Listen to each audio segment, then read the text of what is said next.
Pakcik yang sering Nabi Haji Abdullah bin Muhammad. Boleh didengar? Boleh kita mulakan muslimin dan muslimat? Are you ready? Kita ready je. Assalamualaikum warahmatullahi wabarakatuh. Terus sikit. Assalamualaikum warahmatullahi wabarakatuh. Waalaikumsalam warahmatullahi wabarakatuh. Muslimin dan muslimat, kami amat gembira dapat berjumpa anda pada pagi yang berbahagia ini. Dan serapat ke belum? Saya pun serapan kesian saya, alhamdulillah. Jadi kan dua ustazah kita dah makan bertabak di mana? Zam-Zam Victory, Masya Allah. Ustaz Farid dah makan masalah tusi dan kita di pula, Masya Allah. Muslimin dan muslimat yang dirahmati Allah, kami amat gembira dapat berjumpa dengan anda. Semoga perjalanan forum kita pagi hari ini berjalan dengan baik. Kita dapat berkongsi ilmu pengetahuan. Ada keluar pada Masjid Sultan dengan ilmu yang mantap. Kita telah bawakan calon-calon muslimin dan muslimat yang dirahmati Allah. Satu daripada London, dua daripada USA. Muslimin dan muslimat yang dirahmati Allah, kita memperkenalkan anda dengan tenis kita pada hari ini. Yang di hujung sana itu adalah Ustazah Datuk Nur Hafizah Musa. Sebentar lagi baru nak kena mari itu. Ustazah kena jawab. Tak ada kan? Okey. Ustazah sebab Ustazah Nur Hafizah adalah Profesor Dr. Sharifah Hayati. Bersama dengan saya adalah Ustaz Dr. Farid Ravi Abdullah. InsyaAllah pada hari ini tajuk yang amat luar biasa. Susah dapat tajuk ini. Moderator fikir seminggu Ustaz. Akhirnya dapatlah tajuk itu. Tajuk ini adalah Wahai Insan, kembalilah kamu kepada Al-Quran. Cantiklah rhyming dia. Wahai Insan, kembalilah kamu kepada Al-Quran. Muslimin dan muslimat yang dirahmati Allah, forum pagi ini amat istimewa dan telah dibawakan kepada kita semua, insya-Allah oleh Persatuan Belia Bedok untuk Insan Kurang Upaya. Persatuan Belia Bedok untuk Insan Kurang Upaya, dan tentunya juga dikaja oleh Masjid Sultan, masjid yang megah ini. Mudah-mudahan perkongsian kita berikan banyak manfaat, insya-Allah. Pada pertengahan forum nanti kita akan adakan sedikit kutipan untuk kedua-dua persatuan yang kita bincangkan itu. Mudah-mudahan sebab ikhlas anda berikan satu wakaf ilmu bagi anda di dunia dan juga di akhirat beserta dengan keluarga anda, insya-Allah. Amin amin amin ya rabbal alamin. Muslimin dan muslimat yang dirahmati Allah, kita akan mulakan forum kita dengan panelis kita yang pertama, Ustaz Dr. Farid Ravi. Di mana dalam Al-Quran Karim Ustaz dan surah Al-Furqan ayat 30 disebutkan, A'udzu billahi minasyaitonir rajim. Wa qala ar-rasul ya rabbi inna qaumi ittakhadhu hadzal qur'ana mahjura. Di mana baginda Nabi Muhammad sallallahu alaihi wasallam semula mengeluh tentang umat baginda sallallahu alaihi wasallam kepada Allah Subhanahu wa taala. Setelah ya Allah, umatku telah mengambil Al-Quran ini sebagai sesuatu yang diabaikan, tidak diperdulikan, yang dicampak. Ya Allah, kita minta penjelasan kepada Ustaz Farid Ravi. Apakah Ustaz konteks ayat ini dan antara ini bakal berlaku pada umat Nabi Muhammad sallallahu alaihi wasallam? Segala hormatnya Ustaz Farid Ravi Abdullah. Terima kasih. Assalamualaikum warahmatullahi wabarakatuh. Alhamdulillahirabbil alamin, wassalatu wassalamu ala asyrafil anbiya'i wal mursalin Sayyidina Muhammad wa ala alihi wa sahbihi ajma'in. Amma ba'd. Terima kasih kepada yang berbahagia sahabat saya Al-Fadhil Ustaz Harun, dan tidak lupa kepada panel-panel gandingan berbahagia Dr. Mahfizah Musa dan juga berbahagia Dr. Sharifah Hayati. Tuan-tuan, puan-puan, Ramadan dan tidak lupa kepada pertubuhan disabled, youth, penduduk. Saya faham bahawa ini adalah satu usaha untuk mencari dana bagi membantu golongan yang kurang upaya. Kalau di Malaysia disebut OKU, orang kurang upaya, kemudian di rebrand balik dinamakan orang kelainan upaya. Maksudnya mereka bukan tidak upaya, tapi Tuhan beri kelebihan yang berbeza dengan orang lain. Subhanallah. So itu kelebihan yang ada. Jadi tuan-tuan, kembali balik dalam perbincangan kita mengajak umat ini kembali menghayati dan melaksanakan perintah-perintah Allah di dalam Al-Quran Al-Karim, seperti mana ayat yang dibacakan oleh pengurusi sebentar tadi, bila Nabi mengadu kepada Allah Subhanahu wa taala, wa qala Rasul, "Rabbi inna qaumi ittakhadhu hadzal Qur'ana mahjura." Maksudnya, wahai Tuhan, umat aku ini telah menjadikan Al-Quran ini barang yang ditinggal-tinggalkan. Ittakhadhu mahjura. Dia perkataan mahjura ini sangat unik, Ustaz. Sebab kita hijrah. Contoh perkataan hijrah. Asal hajar. Hijrah maksudnya tinggalkan kota Mekah pergi ke Madinah. Tinggal langsung. Tinggal pergi. Tapi nanti baru kembali selepas 10 tahun. Iya. So hijrah itu maksudnya ditinggalkan untuk tempoh yang lama. Bila Al-Quran sebut mahjura, maksudnya akan ada kaum yang tinggalkan Quran langsung tidak dipelih. Langsung tidak dipelih. Bila dipelih, bila dia sudah sakit ataupun ada ahli keluarga dia sakit, carilah Quran untuk baca Yasin, Baru kembali. Jadi dia kembali untuk certain keadaan, untuk keperluan-keperluan tertentu. Sedangkan Al-Quran tidak seharusnya dibahagi-bahagikan begitu. Harus dilihat secara holistik, secara keseluruhan, bagaimana kita harus jadikan Al-Quran sebagai panduan. Nah, maka benarlah ada orang sebut Quran ini mudah macam lagu suci dalam tebu. Kumpulan apa Ustaz? Itu zaman-zaman Ustaz ada kumpulan lah. Zaman saya. Kalau zaman saya dah lain. Ya. Zaman saya lagi awal Ustaz. Sebab zaman kumpul. Jadi tuan-tuan, maksudnya apa? Maksudnya Quran itu suci tetapi dia berdebu, tidak diusir, tidak dipeduli. Dan perkara yang sama diulang oleh Umar bin Al-Khattab ketika dia jadi khalifah. Inni akhafu an akuna min alladziina ittakhadhu hadzal Qur'ana mahjura. Umar kata, aku khawatir kalau aku tergolong dalam golongan orang yang tinggalkan Al-Quran. Itu Umar bin Abdul Aziz, bukan Umar bin Al-Khattab. Umar bin Al-Khattab terlibat dalam pembukuan Al-Quran.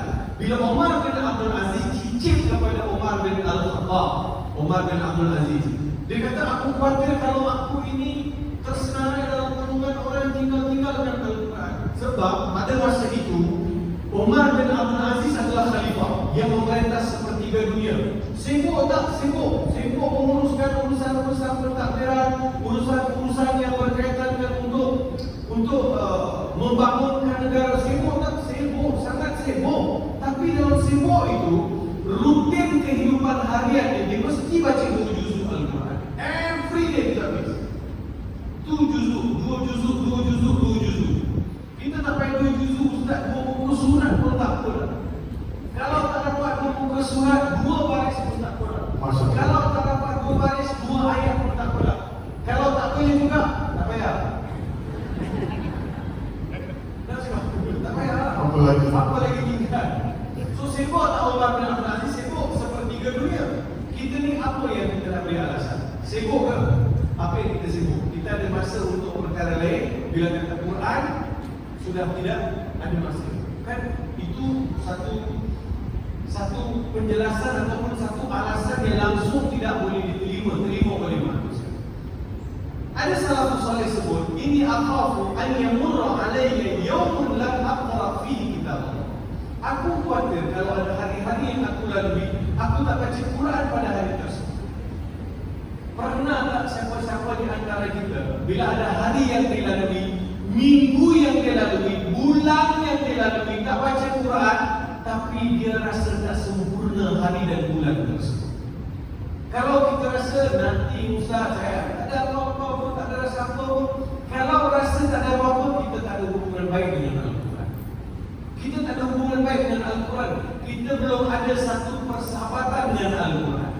So mesti dicari jalan untuk baca Al-Quran. Ada sekali Umar bin Abdul Aziz balik lewat malam, Ustaz. Dia mentadbir urusan negara dia, mana lewat? So lewat ni punya jadual tu mesti baca juzuk.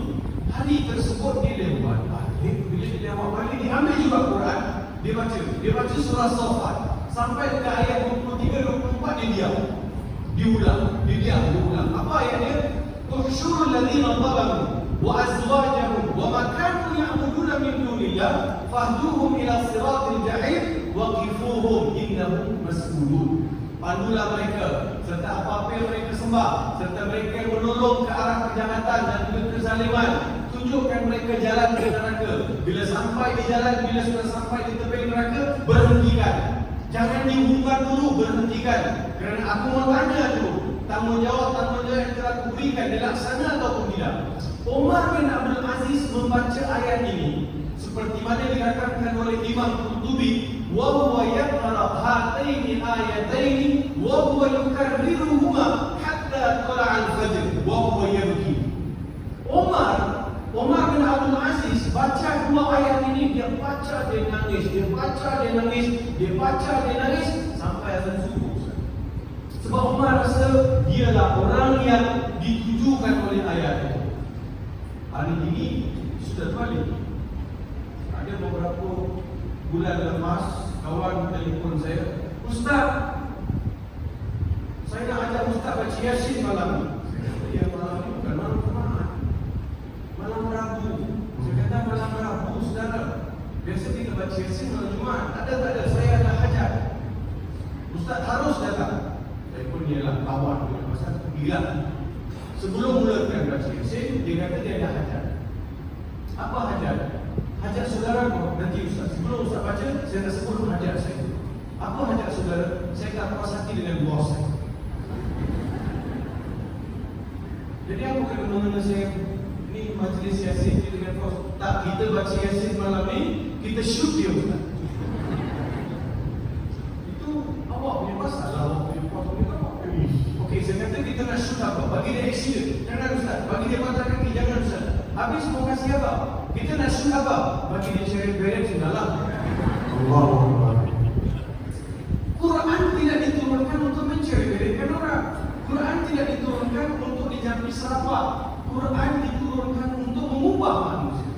Inna hadzal Qur'ana yahdi lillati hiya aqwam. Quran ini kitab yang Allah turunkan untuk merubah kehidupan manusia, bawa manusia ke jalan yang lebih betul, lebih lurus. Membawa nilai-nilai yang ada, nilai-nilai yang positif sebanyak mungkin dalam Al-Quran diseratkan dalam kehidupan umat Nabi Muhammad SAW. Sebab itu generasi itu dikenali sebagai Jilul Quran, generasi Al-Quran.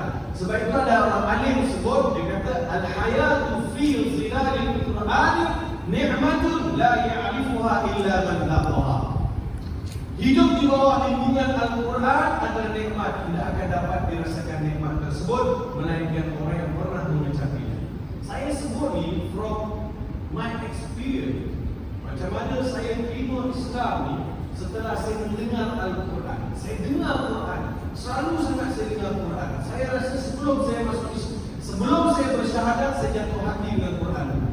Sebab Quran ada mukjizat. Quran ada mukjizat yang kalau dengar saja dia boleh merantau jiwa manusia. Hari pertama saya dengar, hari kedua saya dengar. Macam mana saya dengar? Sebab saya lahir membesar di kampung. Kampung saya kampung Sungai Choh. Sungai Choh. Ustaz Google nanti kalau terlupa saya share location. Kampung Sungai Choh, dulu kampung, hidup kehidupan kampung. Rumah saya ni tak jauh daripada masjid. Rumah mak saya lah, jadi kami menyewa di situ di kampung Sungai Choh, tak jauh. Jadi petang-petang orang pasang Quran dekat masjid. Dengar hari pertama, hari kedua, hari ketiga, seminggu, 2 minggu, sebulan, 2 bulan. Kalau ada hari dilupa pasang, mungkin bila tu sampai lambat kat masjid tak pasang. Saya sudah bertanya, kenapa hari tak pasang ni? Sudah ada mula kerinduan nak dengar Quran, walaupun tak faham. Hari ini terbalik, pasang Quran itu orang tanya, romantik tak?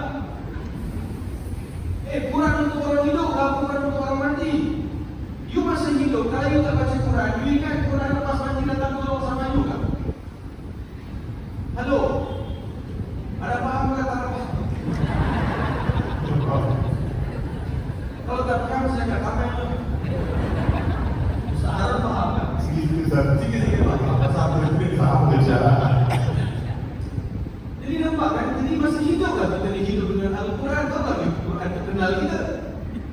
Bersahabat dengan Al-Quran. Tahu tak Al-Quran itu akan menemani kita yang namanya syafaat dalam kubur.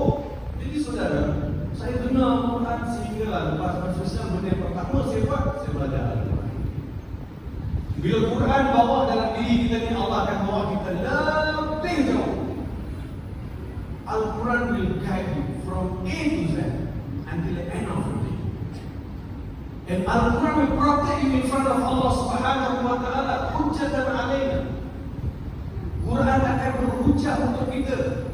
Bukan berhujjah ke atas kita, tapi berhujjah, defend. Will defend you. Betul. So kita kena pilih Quran, kitab suci. Dia kan tak berubah. Quran ini saya kena mesti faham baru saya berubah tak. You start with recitation. Jadikan Quran ini bahan yang dibaca setiap hari. Baca. Dia akan increase you punya value, nilai. Sebab dia akan ada hubungan baik. Sebab Quran ini nur kan. Quran ini ada cahaya nur. So kita bawa masuk nur dalam kehidupan kita. Bawa masuk. So nur itu akan menyerap masuk dalam diri. Dia akan mengubah cara yang bercakap, cara yang berjalan, cara yang bekerja, cara yang berfikir, cara yang berinteraksi, cara yang mentadbir. Semua akan ada nilai-nilai positif. Sebab 23 tahun Quran telah buktikan betapa manusia itu boleh percaya. Tapi hari ini Quran kita jadikan untuk seremoni, jadikan untuk majlis-majlis tertentu. So how many of us yang memang jadikan Quran ini sebagai rutin bacaan, supaya kita tidak termasuk dalam golongan yang tinggal. Nanti saya akan share pengalaman saya belajar Al-Quran. Jangan kemana-mana, bersama saya pada kursingan berikutnya. Terima kasih Ustaz. Luar biasa. Alhamdulillah. Terima kasih Ustaz Farid Rabi. Jazakumullah khairan. Allah yubarik fiik. Muslimin dan muslimat yang dirahmati Allah, beginilah betapa pentingnya Al-Quran dalam hidup kita. Ada seorang sahabat baginda bernama Dzunurain wal Quran. Ada dua cahaya dan cahaya Al-Quran. Sayyidina Uthman bin Affan radhiyallahu anhu. Wafatnya pun dalam memegang Al-Quran Karim. Saat pemberontak membunuh Sayyidina Uthman, pancung kepalanya. Saat dia ditikam, darah pertama memacu pada mushaf Al-Quran Karim, surah Al-Baqarah ayat 137. Fasayakfikahumullah wa huwas samiul alim. Indahnya hidup kita hidup dengan Al-Quran, wafat juga dengan Al-Quran Karim, agar kita wafat dengan Al-Quran. Amin. Ada namun amin. Ya Rabbal Alamin. Muslimin dan muslimat yang dirahmati Allah. Ustazah, apa khabar? Datang ikut di rumah?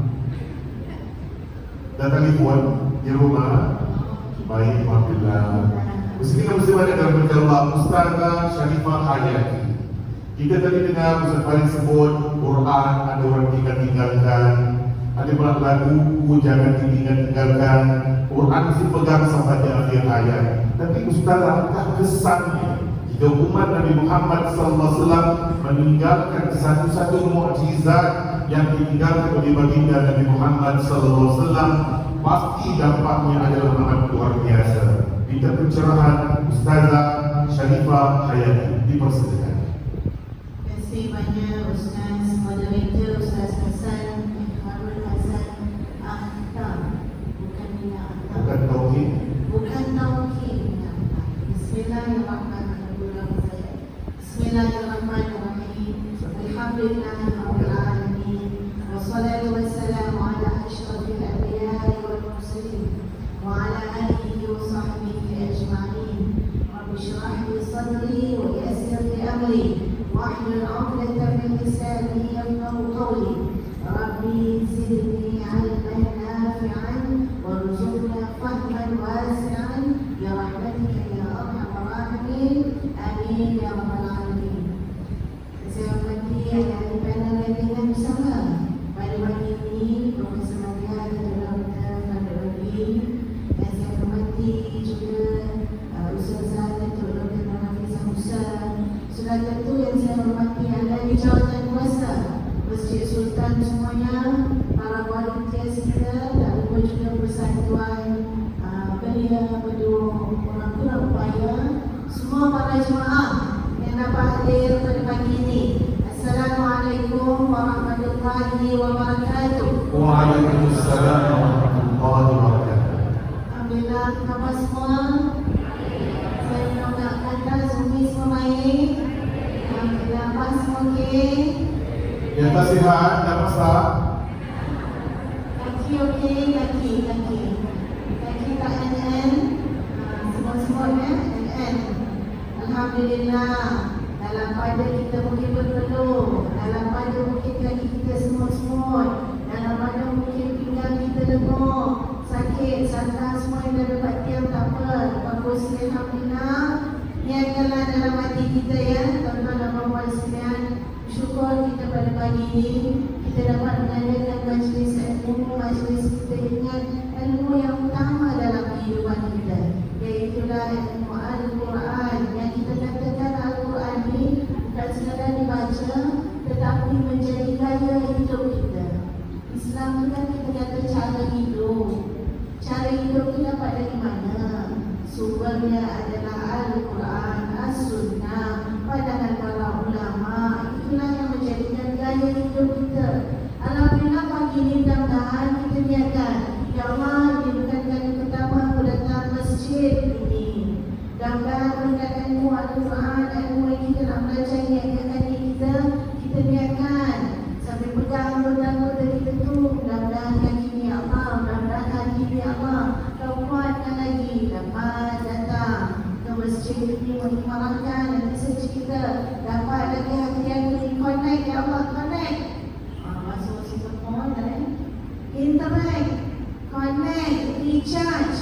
Tuan-tuan, Umi Abang kalau cakap connect, recharge, itu bayar apa? Itu bayar apa kalau cakap connect, recharge, internet? Itu bayar handphone. Boleh ke tak recharge handphone tu? Boleh ke tak charge handphone tu? Kalau Ustaz tanya apa jadi kalau abai? Boleh ke kalau ada gadget tu tak dia recharge? Boleh ke kalau tak connect internet tak ada? Anak kita boleh balik telefon. Kita kata kenapa kau balik telefon? Tak ada internet. Dalam kereta pun orang cerita dah tak ada telefon charge terus. Dah tak pakai wire dah. Kat mana-mana semua dah wireless dah. Nak mudahkan diri kita connect. Yang kita connect tu adalah ni, handphone, gadget. Nak mudahkan kita dalam urusan dunia kita. Maka kita pun cakap kat diri kita, ya Allah, kalau tak connect dengan Al-Quran, kalau luar daripada selatan aku tak baca apa-apa surah, tak mati ke aku ni? Nampak macam tak mati. Hidup dalam handphone dah mati, lekong dah bateri. Tak boleh guna apa-apa dah. Kita jadi macam mati akal kalau tak connect, tak recharge. Tapi bayangkan, aku ni dengan pencipta. Kalau aku tak connect, tak recharge, sebenarnya aku ni hidup tapi mati. Yang kata ulama ibarat rumah yang kosong. Yang kata ulama ibarat tanah yang gersam. Manfaatnya tak ada. Inilah tuan-tuan sebab itulah asas kepada kita jadi kita nak connect dengan niat kita tadi. Dengan doa dalam hati, mudah-mudahan aku dapat datang lagi majlis ilmu. Dengan doa dalam hati, mudah-mudahan aku dapat datang lagi majlis. Dapat datang lagi masjid ni. Semua ni adalah kerana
Quran itu salah satu daripada tafsirannya.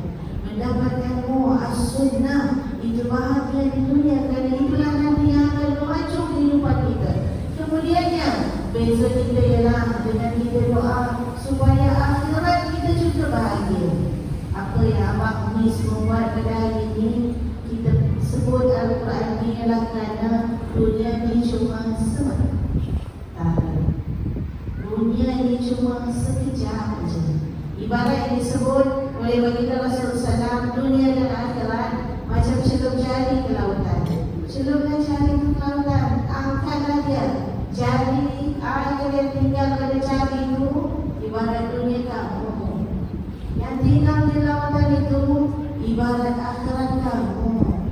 Yang dicari sedikit, yang di laut banyak.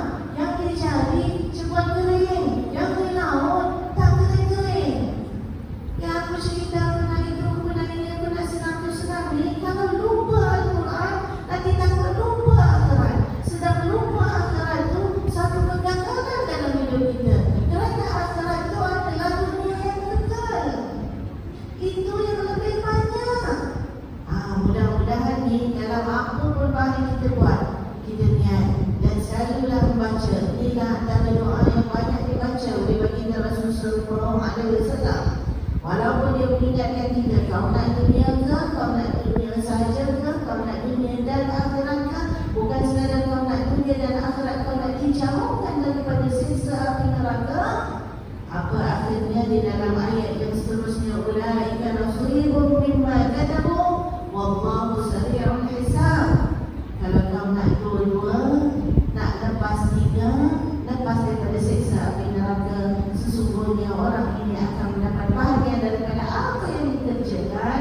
Dan kemudian yang disebut Allah itu maha cepat dan pantas perintahnya.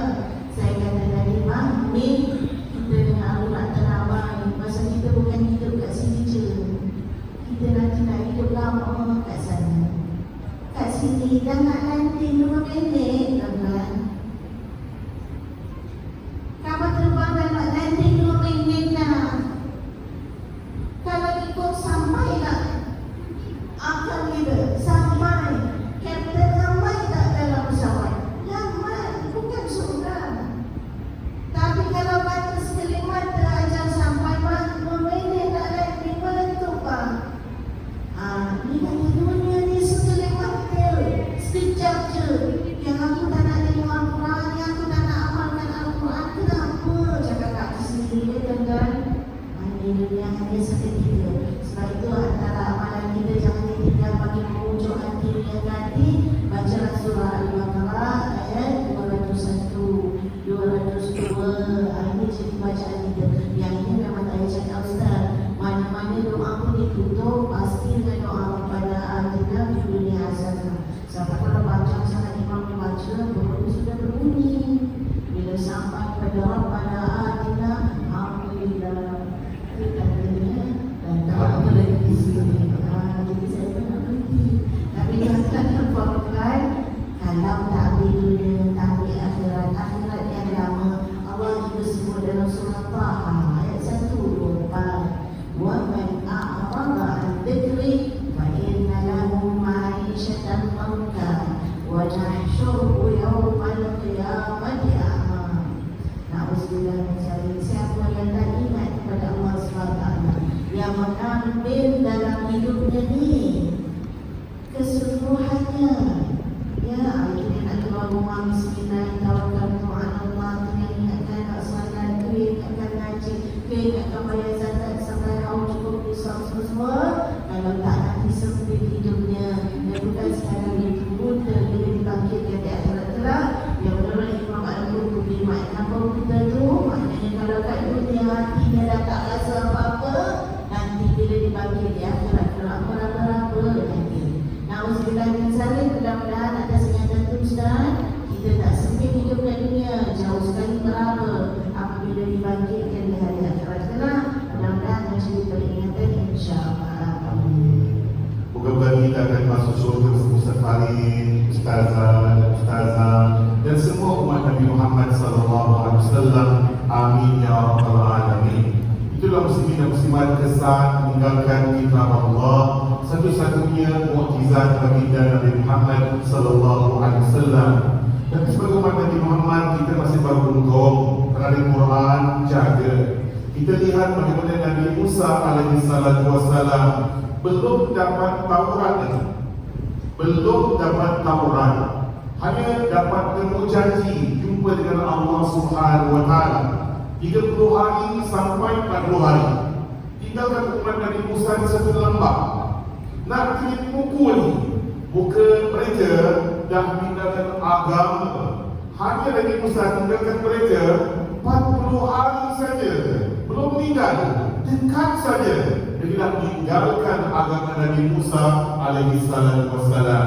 Setelah baginda telah mengingatkan kita, taraktu fikum amrayn lan tadillu ma tamassaktum bihima kitab Allah wa sunnata rasulih sallallahu alaihi wasallam. Riwayat Imam Malik, aku tinggalkan kepada kamu dua perkara. Kamu berpegang padanya, insya-Allah kamu tidak akan sesat buat selama-lamanya. Kitab Allah dan sunnah Nabi Muhammad sallallahu alaihi wasallam, dan kita berpegang sampai ke akhir hayat. Amin, amin, amin ya rabbal alamin. Ustazah yang mulia, Ustazah sihat, Ustazah ready, microphone working. Ustazah, ulama Al-Quran mainkan peranan yang penting. Pastinya mereka adalah orang yang pakar yang menyampaikan Al-Quran Karim. Tapi kenapa tiba-tiba ada pula orang yang meninggalkan Al-Quran Karim? Adakah itu salah ulama-ulama Al-Quran semasa menyebarkan ayat Al-Quran Karim? Minta pencerahan kepada Ustazah, dipersilakan. Bismillahirrahmanirrahim. Assalamualaikum warahmatullahi wabarakatuh. Innal hamdalillah nahmaduhu wa nasta'inuhu wa nastaghfiruh wa na'udzu billahi min shururi anfusina wa min sayyiati a'malina.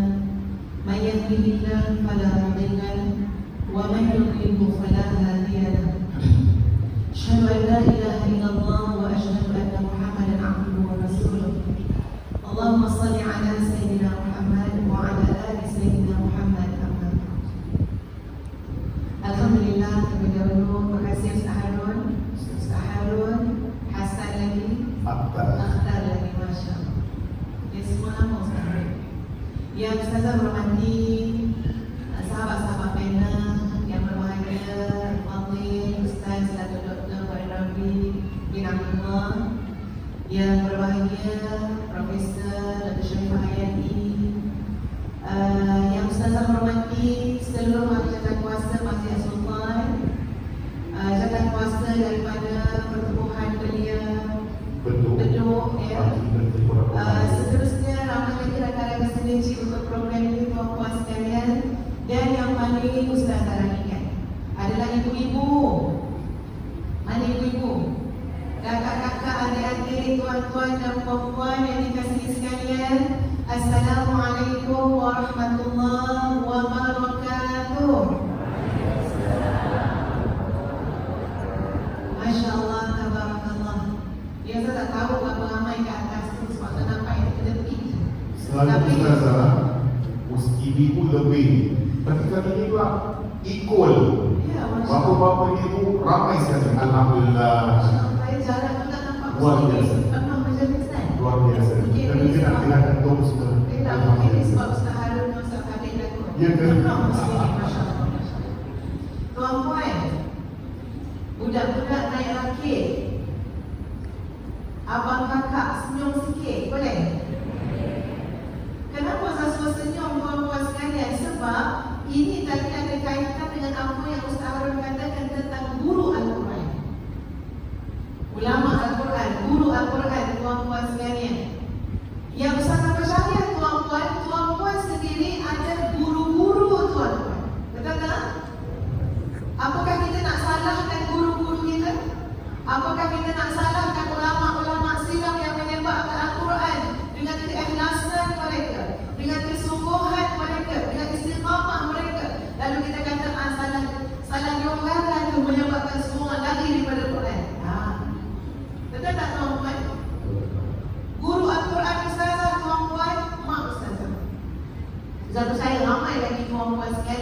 yang guru Al-Quran mereka bermula dengan ibu dan ayah mereka sendiri. Benda pertama yang Mak Ustazah tuan-tuan, antara perkara pertama yang dia sebut apa dia? Senyum. Nak bagi tahu tuan-tuan, kita ada guru-guru Al-Quran yang mengajar kita dengan adab. Ya, mengajar kita dengan adab. Siapa saya ingat lagi? Kak Tia masih kecil-kecil lagi ni, nak pergi sekolah, nak belajar Quran, salam tangan mak. Mak takkan lepas tangan kita sampai senyum dulu, sebab ilmu tak masuk pada muka yang ketat.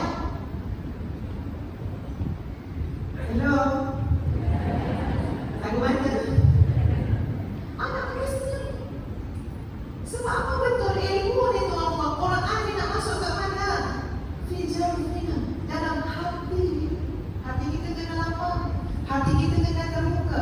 Maksud Ustazah tuan-tuan, betapa pentingnya pendekatan guru-guru Al-Quran menyebabkan kita sayang kepada Quran, menyebabkan kita nak bagi masa untuk Quran, menyebabkan kita tahu tidak boleh tidak, aku mesti hidup dengan Quran. Contoh tuan-tuan, ada seorang guru Quran Ustazah, sampai hari ini Ustazah ni, padahal masa belajar tu umur belasan tahun pun, dia kata apa? Kamu nampak tak orang yang ada pendakwaan ke atas mereka dan mereka pergi mahkamah? Okay, tuan-tuan, bersama-sama dengan apa yang saya cakap, kita nampak dalam kehidupan kita ada orang ada kes mahkamah, tuan-tuan. Kamu nampak, kata guru Ustazah, kamu nampak mereka pergi mahkamah? Kamu nampak macam mana orang yang pergi mahkamah tanpa peguam bela dan dia didakwa oleh pendakwa raya, dia tak ada peguam bela? Kamu nampak macam mana kelang kabutnya dia untuk menangkis semua pendakwaan? Peguam bela tak ada. Sebab itu kamu nampak tak dekat mahkamah dunia sekarang, kalau orang masuk dalam mahkamah, kata guru Ustazah, mereka sanggup bayar tuan-tuan kadang-kadang sampai selai sepinggang demi untuk mengubah seorang perempuan. Betul tuan-tuan? Sebab apa? Kalau ada peguam masuk mahkamah, tak payah cakap, kita duduk diam. Selah semua kat peguam. Maka apa kata guru tu tuan-tuan sekalian? Apa peguam kamu, pembela kamu masa kamu dekat mahkamah Allah Subhanahu Wa Taala? Yang kamu tidak boleh menipu lagi, yang lisan kamu tidak diizinkan oleh Allah Subhanahu Wa Taala untuk berkata-kata lagi, yang berkata-kata adalah tangan kamu, kaki kamu. Pendakwaan itu tuan-tuan datang daripada apa? Tubuh badan kita sendiri. Takkan kita rasa macam dikhianati? Bukan kamu, bukan kaki yang menentang tidak malam tu. Hari ni dekat akhirat kamu pula yang mendakwa tu. Mana peguamnya tuan-tuan? Siapa nak bela dia? Suara kita tak boleh dengar. Kata guru Ustazah, Al-Quran yang kamu junjung, yang kamu julang, yang kamu sayang, yang kamu hayati, yang kamu amalkan, nanti menyebabkan kamu tidak payah berbicara lagi akhirat. Kamu tak payah susah hati. Al-Quran akan menjadi peguam bela. Dia dalam setiap langkahnya menuju aku yang menuju Al-Quran. Dia tak buat yang haram, dia hanya buat yang halal. Cukup tuan-tuan, Al-Quran akan menjadi peguam bela. Sebab itu pendekatan daripada para guru-guru Al-Quran ini memang sangat penting. Memang sangat penting. Sebab apa? Dekat dalam kepala kita. Itu antara benda yang saya ingat tuan-tuan, apa dia? Ingat. Kamu nanti seorang-seorang berdiri di hadapan Allah Subhanahu Wa Taala. Kamu nanti seorang-seorang dalam kubur. Kamu pasti inginkan ada sesuatu yang membela. Maka jawabnya adalah Al-Quran musyafa'. Al-Quran memberikan syafaat. Al-Quran Al-Quran adalah yang membantu melindungi kamu, disebut oleh Nabi SAW. Maka hiduplah dengan Al-Quran untuk hari ini, kebaikan hari ini sampailah kepada hari akhirat. Ini saya nak beritahu bagaimana pentingnya pendekatan guru Al-Quran menyebabkan kita semakin dekat, semakin sayang, semakin cinta dengan Quran. Ustazah minta maaf tuan-puan, saya bawa sikit-sikit sebanyak ya, guru Quran Ustazah. Pasti tuan-puan kalau dapat mic juga boleh share guru-guru Al-Quran tuan-puan ya. Tapi saya nak kita ambil pelajaran. Guru Al-Quran Ustazah memang mak dan ayah, itu yang mula-mula saya. Masya Allah, sampai maknanya sepanjang hidup abang Ustazah memang dia akan memuji-muji mak sebagai guru Al-Quran kepada zuriat dia. Ya, ada pun kelemahan isteri, kelemahan ibu tu bagi abang semuanya jadi kecil melihat kepada jasa seorang wanita, seorang ibu kerana dia menjadi guru suluhan Al-Quran kepada zuriat keturunan. Jadi Ustazah puan-puan nak cerita sikit macam mana kita hari ini sebagai ibu bapa, kita jangan nampak guru-guru lain yang mengajar anak kita Quran, cucu kita Quran, tapi kita punya peranan. Ya, dan saya datangkan contoh macam mana kesan dia kepada diri Ustazah sendiri. Ada 3 perkara yang mak ayah sangat tekankan sebab mereka fikir benda ni akan mendekatkan kita dengan Quran. Yang pertama tuan-tuan sekalian adalah pengajaran Al-Quran itu sendiri daripada kecil. Sebab bila diajar daripada kecil, maksud dia apa? Ini menunjukkan kesungguhan, cakna, kepentingan. Sebab tu ajar daripada kecil. Masya Allah tuan-puan, ingat lagi kalau mak mengajar Quran tak ada masa, tak ada jadual. Tanya mak, bagilah jadual, lepetlah dekat peti ais. Tak ada jadual. Asal mak terangkan, mak ajar. Apa ya? Baru balik sekolah tuan-puan, tukar baju sekolah, pakai baju nak pergi main, naik basikal, mak kata tak, pakai tudung. Sekarang mak nak suruh baca Quran. Dekat mana? Dekat dapur. Mak pegang apa? Senduk. Itu paling takutlah ya, kalau dia kasih belajar Quran dekat dapur, mak pegang senduk. Tak sampai tangan dia, tangan tak sampai, senduk yang sampai. Itu jadi benda yang sangat positif kepada kita bila kita besar tuan-tuan. Kenapa? Mak kita tidak ada tolak ansur dalam bab kamu kena pandai Quran, kamu kena belajar Quran. Masya Allah tuan-tuan, pendekatan seorang guru lah menjadikan kita juga seperti mana tuan-tuan tadi. Usia 6 tahun, habislah, khatamlah 30 juzuk Quran. Ustazah ingat dah, hore dah. Tak ada lagi dah belajar Quran, hore. Tiba-tiba dia register pula belajar dengan guru Taranum Al-Quran darjah 1 sampai darjah 6. Bila nak ambil dia belajar Quran, mak abang kata sampai kamu mati atau abang mati. Yang kedua tuan-tuan, saya nak cakap macam mana berdekatan dengan Quran. Yang kedua, apa yang ditekankan? Bahasa Arab. Bahasa Arab. Yang masa kita disuruh belajar bahasa Arab, ya, kalau ayah ustazah tu kalau mengajar tasrih tuan-tuan sambil menari-nari. Dia menari-nari, dia nak bagi kita seronok walaupun kita takkan seronok pun. Ya, dia kita seronok belajar tasrih, buang rumah, biar rumah menari. Sebab apa? Kerana besar makna kecintaan, kesukaan kepada bahasa Arab dengan kedekatan kita kepada Quran, pemahaman kita kepada Quran. Benda ni selari. Hingga berlaku tuan-puan, satu kisah, ustazah dekat umrah, bawa anak-anak dah besar, anak remaja. Macam biasa tuan-puan, kita pergi umrah, kita akan bangun awal pergi masjid, betul tak? Hello? Tuan-puan pergi umrah di masjid berapa hari kalau di masjid? Takkan kita pergi pukul 9 pagi. Semua kita insya-Allah kalau pergi Mekah Madinah, insya-Allah pukul 4 lagi masjid dah. Sama lagi. So apa yang berlaku tuan-puan? Lama-lama ada juga hari mengantuk yang amat-amat tu. Mengantuk. Dah habis dah lawat sunat, sekarang nak tunggu waktu subuh. Ya Allah, 3 anak, ustazah dengan 2 anak. Ya, orang kata apa, menari-nari ni mengantuk ni. Masya Allah, mengantuknya. Sehingga tuan-tuan, okey solat subuh. Sebelum solat subuh, kami bertiga memang dalam keadaan yang amat mengantuk. Ustaz nak cerita tentang bagaimana bahasa Arab itu penting. Antara kaedah untuk kita belajar Quran. Jadi, bila kita mulai solat tuan-tuan, kita dengar imam baca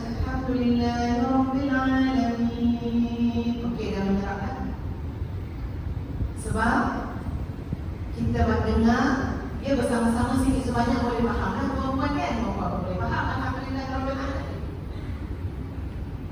Maka rasanya macam hilanglah 20% daripada mengantuk. Sekali dia tuan-tuan bila masuk kepada surah yang imam baca, latar belakang ceritanya tuan-tuan, beberapa hari sebelum itu saya bertanya-tanya kepada diri, macam mana aku nak istiqamah? Datang Makkah, datang Madinah, Masya Allah, bertasbih, pegang tasbih, betul tak? Asal pergi Makkah boleh tasbih, di Madinah boleh tasbih. Betul tak ibu-ibu? Dah boleh buat kedai tasbih lah, tasbih kita ni. Tapi balik Singapura tasbih hilang, balik Malaysia tasbih hilang. Terfikir juga macam mana aku nak istiqamah? Soalan bagaimana nak istiqamah tu tuan-tuan, tiba-tiba dalam solat subuh yang Ustazah maksudkan, imam pun lepas baca surah, imam baca innal ladzina qalu rabbuna Allah thumma istaqamu. Surah Al-Ahqaf ayat 14 dia macam tu lah, ya. Maknanya apa ya?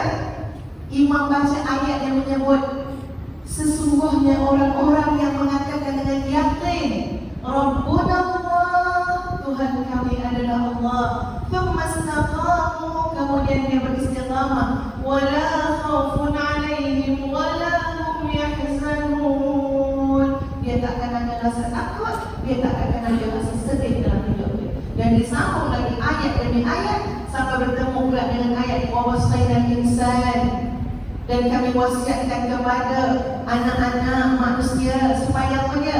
Supaya dengan mak bapak kamu hendaklah kamu berlaku ihsan. Sampailah kepada ayat Rabbi awzi'ni an ashkura ni'mataka allati an'amta 'alayya. Doa bila kita dah umur 40 tahun, tuan-tuan, 100% mengantuk dunia. Diganti dengan apa? Kita cerita dululah. Diganti dengan apa? Mengalir air mata tuan-tuan. Ya Allah, kau menjawab soalan-soalan yang aku tanya dalam solat subuh pada pagi ini. Ceritanya, lepas habis solat subuh, Assalamualaikum warahmatullahi wabarakatuh, Assalamualaikum warahmatullahi wabarakatuh. Saya tanya dekat anak saya orang, ngantuk ke dia? Dia kata apa? Bapak pun ngantuk. Saya kata, ya Allah, yang kita ni dah tak ada ngantuk lagi. Saya kata, dah tak faham ke imam tadi baca? Imam tu cakap pasal ibu bapa, entahlah, ni tak faham lah. Dia dah ngantuk, tak tahu lah apa imam tu baca. Selesai jadi berfikir, kenapa yang aku terima daripada mak bapak aku tak bagi pada anak-anak aku? Apa yang kamu dapat hasil daripada mak bapak kamu bagi, tapi kamu tak bagi pun pada anak-anak kamu. Sebab itu anak-anak kamu tak tahu pun imam baca apa. Dia nak yang mengantuk dia sepanjang subuh. Salah tuan-tuan, pada hari tu lah, saya pergi kat Kaabah. Pergi cari tempat kat Mu'tazah. Dan Zaniah, memang ketika itu, Masya Allah, perasaan aku betapa dia, ya Allah, aku tidak datang ke sini, di hadapan pintu Al-Haram ni, dia pintu Baitullah ni, kecuali aku nak doakan mulut orang. Pada ketika itu, siapa dia? Mak Abah. Siapa kedua ni? Bukan setakat Mak Abah, tapi ini guru. Guru Al-Quranku, guru bahasa Arab. Yang aku menikmati sekarang, Ma'idah minas sama, keindahan ayat-ayat suci Al-Quran Al-Karim, kerana guru ini. Kerana guru ini, maka ya Allah, ada dosa-dosa mereka ampunkan, rendah darjat mereka tinggikan, kelemahan mereka perbaiki ya Allah. Dan jangan tersentuh kulit darah daging mereka dengan sebab azab api neraka jahanam ataupun di alam barzakh. Itu saja seorang anak, seorang murid, ya, yang terbaik yang dia boleh doakan insya-Allah kepada gurunya, kepada ibu bapa. Sebab itu tuan-tuan sekalian, kalau kita nak kata pendekatan ulama-ulama, pendekatan guru-guru, Ustazah percaya tuan-tuan daripada dulu lagi sampai sekarang, yang namanya guru Al-Quran, yang namanya ulama Quran, bila bergabung tiga perkara pada mereka, apa ya? Keikhlasan, kesungguhan, dan istiqamah mereka dalam mengajar, insya-Allah terbaik. Tinggal lagi kita lah, ya, salah tu pada kita lah yang tak nak sana. Guru-guru Quran, Masya Allah, ada keikhlasan di hati mereka, ada kesungguhan mereka, ada istiqamah mereka dalam sungguh dalam pengajaran Quran, Masya Allah, itu sungguh baik. Tapi kalau tidak ada yang tiga ni tuan-tuan, ini kena jadi muhasabah kepada kita lah yang mengajar Quran. Sama ada nak mengajar baca, nak mengajar hafalan, nak mengajar tadabbur, tetap juga maksudnya ulama Quran, guru Quran, tuan-tuan, itu jadi muhasabah. Mungkin orang tak dapat kerana kita juga tidak ikhlas. Bahkan Nabi mengingatkan tuan-tuan sekalian, kalau orang belajar Quran, mengajar Quran, tujuan dia nak berdebat, ya, tujuan dia nak mencari sesuatu daripada dunia. Bahkan Nabi sebut dia tak siap bau syurga. Siapa yang sebagian sebaik-baik orang kan orang yang belajar Quran dan mengajar Quran. Tapi siapa yang buat benda terbaik itu, dia belajar Quran, dia mengajar Quran, tapi untuk Allah dengan dunia, nakkan sesuatu daripada dunia, Masya Allah dia tak siap. Ini satu peringatan betapa pentingnya soal keikhlasan. Dan mungkin tuan-tuan ulama-ulama Islam, Masya Allah, sangat ikhlas, ya, dalam menyampaikan. Tengok macam mana Imam Malik dengan karya-karya ilmu beliau, tuan-tuan, nak memahamkan umat kepada Al-Quran, kepada hadis Nabi SAW. Ya, beliau tulis karya-karya beliau. Tiba-tiba anak murid dia cakap apa? Ya, seolah-olah kata macam inilah, Syekh, yang kamu tulis ni ada orang lain tulis juga. Tajuk lebih kurang, ya, tema lebih kurang, konten lebih kurang. Sama tak kalau kita bertulis ada orang macam tu kan, ada jadi, ya, pilih semua. Tapi apa kata Imam Malik? Biasa. Sebab aku percaya satu saja, sesuatu yang ikhlas akan dijaga oleh Allah Subhanahu Wa Taala. Sampai hari ini kita Imam Malik, kita tulis buku, habis cetakan pertama, tak siapa nak cetak lagi. Ya, boleh jadi ini satu penilaian muhasabah kepada kita para guru, ibu bapa yang jadi guru pada anak-anak.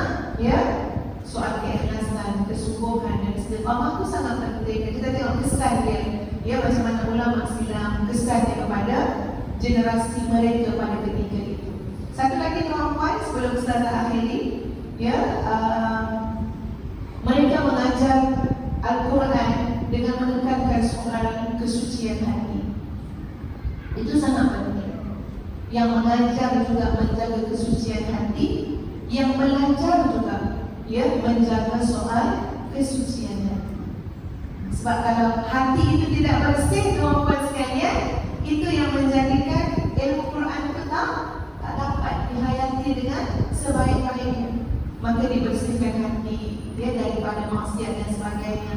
Contoh, ibu kepada Imam Sufyan Ats-Tsauri, tuan-tuan, nasihatkan anak dia, kamu nak pergi belajar, cari guru-guru yang hebat-hebat, tapi sekiranya bertambah ilmu kamu, bertambah hafalan kamu, tetapi tidak bertambah ketakwaan kamu, balik rumah balik. Kenapa? Mak nak tengok apa makanan kamu, mak nak tengok sumber rezeki duit yang digunakan untuk apa dia? Untuk menanam kamu belajar. Kenapa? Sebab semua yang kita kata ilmu ni tuan-tuan, Al-Quran ini tidak boleh, ya, dihayati, dinikmati oleh hati-hati tuan-tuan yang kotor, yang bermaksiat kepada Allah Subhanahu Wa Taala. Wallahu a'lam, wabillahi taufiq wal hidayah. Assalamualaikum warahmatullahi wabarakatuh. Waalaikumsalam warahmatullahi wabarakatuh. Pencerahan yang baik, Ustazah, jazakallahu khairan. Muslimin dan muslimat yang dirahmati Allah, dan terdapat manfaat dari penerangan Ustazah tersebut. Bahkan bila bagi dia pertama jumpa dengan orang-orang Madinah di satu kawasan namanya Aqabah, tempat orang melontarkan martabak dan berdakwah pada mereka. Ada beberapa antara mereka yang telah memeluk agama Islam, tapi mereka nak balik ke Madinah, minta seorang guru.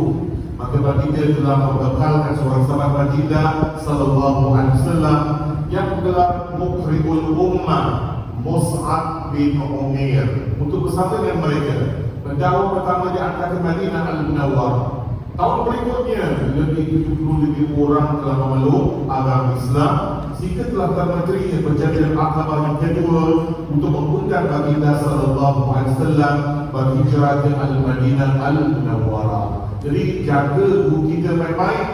Pastikan kita baca Quran selalu, fahami dan amalkan agar kita dapat syafaat Al-Quran Karim. Amin ya rabbal alamin.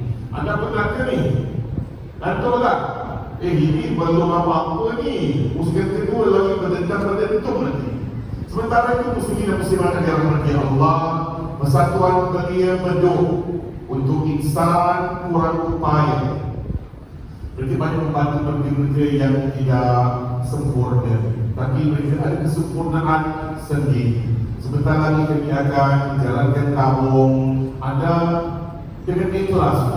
Saya dengar ada pakcik, ada dalam walletnya ada 3,000 masih kan? Tak 1,500 pun okey lah, alhamdulillah. Ada niat ikhlas dengan Allah Subhanahu Wa Taala. InsyaAllah masukkan apa yang terbantu, wang-wang itu, dolar-dolar itu masuk ke dalam tabung. Dolar besar-besar untuk ustaz dan panelis-panelis kita, ya. Jadi dengan segala hormat kita akan mengundang persatuan bagi beduk untuk insan berupaya untuk jalan tabung anda. Mudah-mudahan perjumpaan pada hari ini dapat berjumpa dengan seikhlasnya.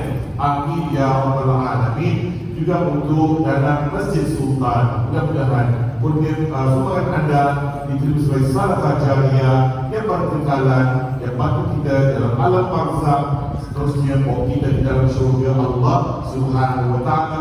Amin, amin, amin ya rabbal alamin.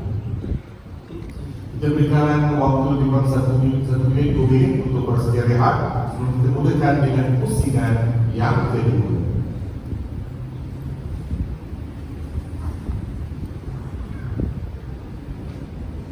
Boleh?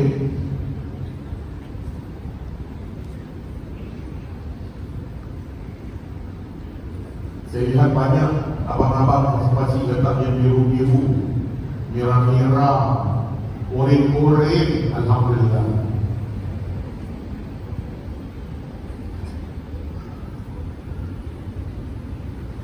Kalau kita pandang Al-Quran, sekerap kita pandang handphone kita, rasa-rasanya sebulan boleh khatam 1 kali.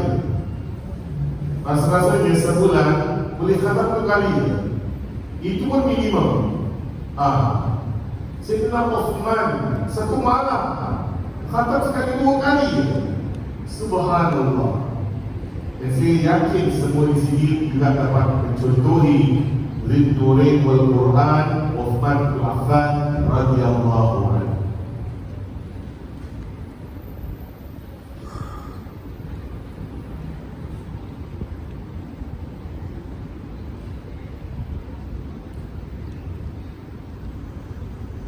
Baik, muslimin dan muslimat yang dirahmati Allah, beri ucap salam lagi.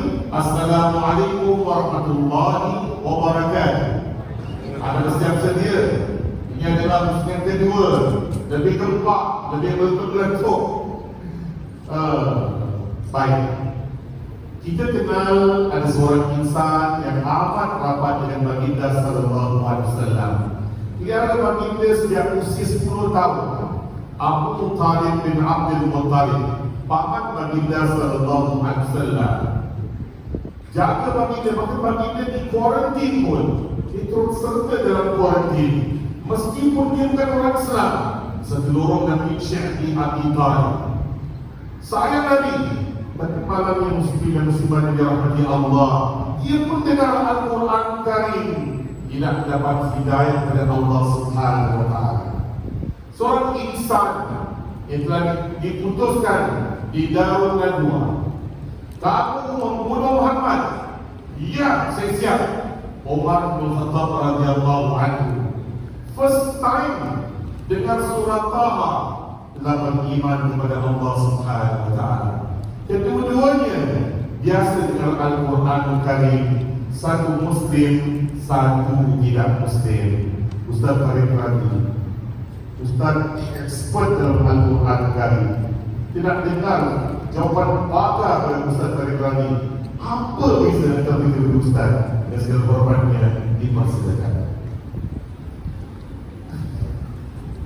Bisa harapkan jawapan pada Ustaz yang pakar. Ustaz Farid kan sini pakar biasa. Kalaulah ada mushaf di bumi zaman Nabi Ustaz, antum kira zaman Nabi Ustaz. Amin. Ya, Ustaz, terima kasih. Saya faham. Terima kasih Ustaz, panelis, sahabat-sahabat, ibu ayah yang saya kasih sekalian. Masih boleh bertahan? Boleh ya? Baik. Ustaz dah. Oh, ya. Bateri macam tak Macam tak berapa David sikit. siap ada? Tak dengar pun? Okeylah, bolehlah. Simpan tenaga. Kembali balik. Bila diutarakan persoalan mengenai Abi Talib dan juga Umar bin Al-Khattab, dua sosok yang sangat hebat di Mekah. Di Mekah, kita tahu bahawa Abi Talib adalah bapa saudara Nabi SAW yang jaga Nabi Muhammad seperti menatang minyak yang penuh. Tak ada siapa yang boleh kacau Nabi Muhammad SAW. Sehingga hari dia nak meninggal, itu Abi Talib nak meninggal, Rasulullah SAW duduk dekat kepala Abi Talib. Nabi pujuk lagi. Nabi kata, Islamlah wahai pamanku, Islamlah wahai bapa saudaraku, Islamlah, masuklah Islam, katakanlah la ilaha illallah, supaya aku boleh berhujah di hadapan Allah Subhanahu wa taala. Wahajuka amam Allah. Qul ya ammi la ilaha illallah wahajuka amam Allah. Digiling kepala. Digiling kepala. Enggan, tanda enggan. Sehingga Nabi Muhammad angkat tangan. Berilah petunjuk kepada bapa saudaraku, sebab Nabi sangat sayang. Sangat sayang. Saya kira-kira hampir 43 tahun Abi Talib jaga Nabi Muhammad SAW. Membiarkan Abi Talib mati dalam kekufuran adalah satu kehibaan, satu kesedihan bagi Nabi Muhammad SAW. Ya tuan-tuan, mana benda yang lebih sedih bila kita ni seorang yang suka baca Quran, solat kita jaga, ya, ajaran Islam kita jaga. Tengok kawan kita ni, Allah yang rapat dengan kita, adik-beradik rapat dengan kita, jadi kita rasa sedih. Jadi lebih lagi Nabi Muhammad SAW, Nabi angkat tangan, minta hidayah, wahai Tuhan, berilah hidayah kepada bapa saudaraku. Turun ayat, innaka la tahdi man ahbabta walakinna Allah yahdi man yasha wa huwa a'lamu bil muhtadin. Muhammad, kau tak boleh bagi hidayah kepada siapa yang kau suka. Kerja bagi hidayah ini kerja Allah Subhanahu wa taala, kerana Allah adalah Tuhan yang Maha mengetahui siapa yang selayaknya dapat hidayah. Nabi minta supaya bapa saudara dia masuk Islam.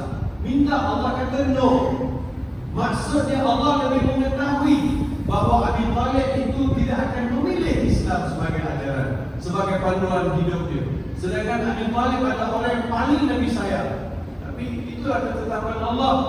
Sedangkan sepanjang dakwah Nabi Muhammad SAW, Nabi Muhammad lihat, Abi Talib lihat betapa Nabi Muhammad itu seorang lelaki yang baik, budi pekertinya, perdagangannya, budi bicaranya, dan apa saja Nabi Muhammad terlibat buat mesti dapat pujian, dapat sanjungan.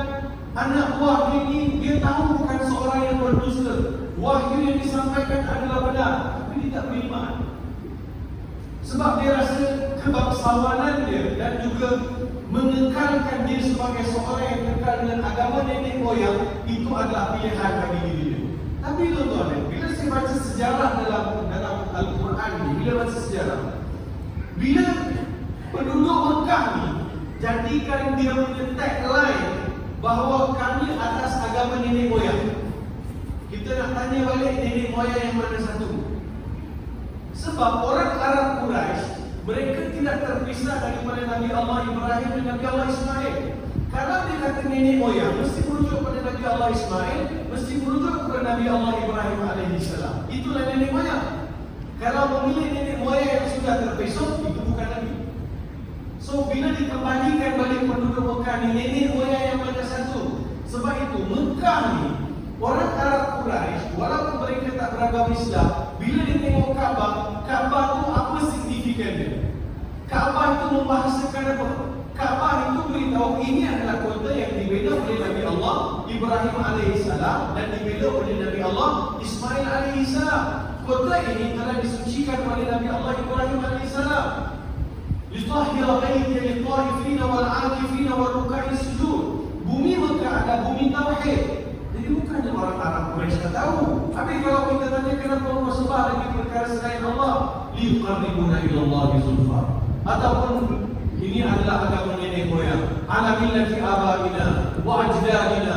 Jadi semua itu dakwaan yang tidak berasal, dan itu juga yang dipegang oleh Abi Thalib. Allah tidak beri hidayah. Allah tahu siapa yang layak dapat hidayah. Manakala Umar bin Al-Khattab adalah sosok yang sangat berbeza. Awal-awal dia bawa pedang nak menggalihi Nabi Muhammad sallallahu alaihi wasallam. Apabila disinggah di rumah ahli perempuan dia dengar 50 ayat Al-Quran dan surah Taha, rentun jiwa dia, lebur segala keangkuhan dia. Kini dia tidak ada pilihan melainkan jumpa Nabi Muhammad, menuntut depan Nabi Muhammad untuk bersyahadah masuk Islam. 5 ayat. Taha ma anzalna alaika al-Qur'ana litashqa illa tadhkiratan liman yakhsha tanzilan mimman khalaqal arda was-samawati al-'ula ar-rahmanu 'alal 'arsy istawa. Sallallahu alaihi wasallam. Baca banyak yang kita boleh sebab dalam ayat Musa mungkin saya akan isi Bapak ini cakap banyak dapat ayat Musa. Ustaz kami tanya soalan dapat kopi di sana. Tunggu Ustaz. Anda tak bawa Ustaz. Baik, kurang. Kita beritahu 5 ayat itu telah menonton hati Umar. Daripada situ kita lihat perubahan pada diri Umar. Perubahan dalam diri Umar. Semalam dalam kursus pun saya dah sebutkan bagaimana Umar membawa menjulang Al-Quran, sehingga dia yang ulang alik jumpa Umar Abu Bakar Siddiq suruh bukukan Al-Quran. So Umar ini sangat luar biasa. Dan mengikut beberapa catatan sejarah buku-buku yang saya baca, di antaranya Ibnu Asakir, Tabari, Qurtubi, mereka sebut hampir, dan termasuk juga Imam As-Sayuti yang menulis buku dalam Ulumul Quran, hampir 23 ayat yang masyhurnya 20 ayat. 20 ayat ke 23 ayat turun, Umar sebut turun. Antara Umar kata, ya Rasulullah, kami ini datang sembang-sembang dengan isteri baginda ni, alangkah baiknya kalau bertabir. Turun ayat, jangan kalian berbicara dengan isteri Nabi melainkan di sebagai tabir. Begitulah ada 20 ayat yang turun dalam Al-Quran, Umar sebut turun.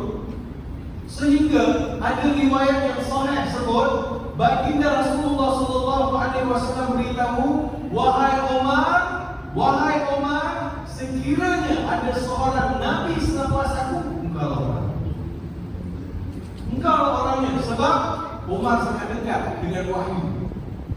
Luar biasa. Umar berubah bila? Bukan umur 18 tahun, bukan umur 20 tahun, hampir 40 tahun lebih. Perubahan pada Umar. Ada riwayat sampai 50 tahun dia dapat Islam. Dia masuk Islam 55 tahun setelah Nabi Muhammad SAW menjadi Rasul. Dan dia juga orang yang tak menerima kewafatan Nabi Muhammad SAW. Bawa pedang untuk pilih. Siapa cakap Muhammad mati, aku pegang dia. Sehingga jumpa dengan Abu Bakar, kata Muhammad, kenapa dengan kau? Kau tak baca ke Quran? Innaka mayyitun fa innahu mayyitun. Ayat sebut sesungguhnya kau mati, mereka juga akan mati. Muhammad pasti akan satu hari bertemu dengan ajal. Itu ketetapan Allah. Barulah Umar rebah menerima hakikat kewafatan Nabi Muhammad SAW. Akrabnya orang yang bawa pedang untuk menggalihi, ujungnya bawa pedang yang sama. Kalau kata siapa Muhammad meninggal atau wafat, aku akan menggalihi. So perubahan dalam Umar. Saya tak lihat bahawa bagaimana Al-Quran itu mengubah. So ini yang sangat mustahak untuk kita faham. Saya dah sebut tadi bahawa experience saya bila saya masuk Islam, saya belajar Al-Quran. Saya pergi ke masjid, saya dah cerita 18 tahun sebagai seorang budak yang bukan beragama Islam, masuk Islam. Bila pergi masjid, imam tu tengah mengajar. Pergi surau tu, imam kat surau tengah mengajar. Sebab dia kata ini budak sudah besar, lidah sudah tebal, susah mau kasih betul. Ya.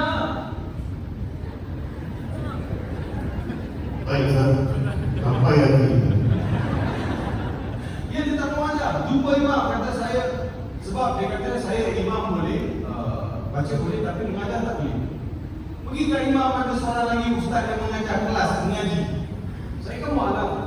I come to you untuk open the door for you to enter the heaven. Orang putih. Saya cakap dengan dia bahasa guru lah, bahasa kamu. So saya bagi tahu dia, saya tak, masa tu saya tak tahu lah. Lepas tu baru kita tahu. Bila kita mengajar orang kita dipandai, boleh baca Quran, itu adalah kita punya investment. Tiket to enter the heaven. So kenapa kita tak ambil peluang? Mungkin dia tengok atas bawah. Lama dia scam saya tuan-tuan. Tak boleh. Mungkin dia kata dia akan budak umur 7-8 tahun. Tiba-tiba umur 18 tahun datang berdiri depan dia dengan rambut yang muda-muda. Jambul. Bukan berkretik. Kritik. Saya tu cakap jambul kan? Ya, Saya jauh gila. alright. I like it. Yang gelap tu. Ya ke? Ya gelap jambul. Yang gelap tu sebab dia faham gila tu. Itu cantik bahasa. That is beautiful. Baik, ibu ayah yang saya kasih sekalian. Daripada situ saya kata, siapa nak ajar saya Quran? Kalau kat masjid tak boleh surau tak tahu, siapa nak ajar saya Quran? Ada satu petang, budak umur 8 tahun. Cerita ni popular dekat YouTube. Bila saya share, orang share. Umur budak 7 ke 8 tahun, dia lalu depan rumah, dia bawa Quran. Saya kata, adik pergi mana ni? Balik rumah mak. Dari mana-mana? Mengaji Al-Quran. Mengaji Al-Quran? Masjid kamu surau kamu mengaji kat sana. Saya mengaji kat Haji Wahab.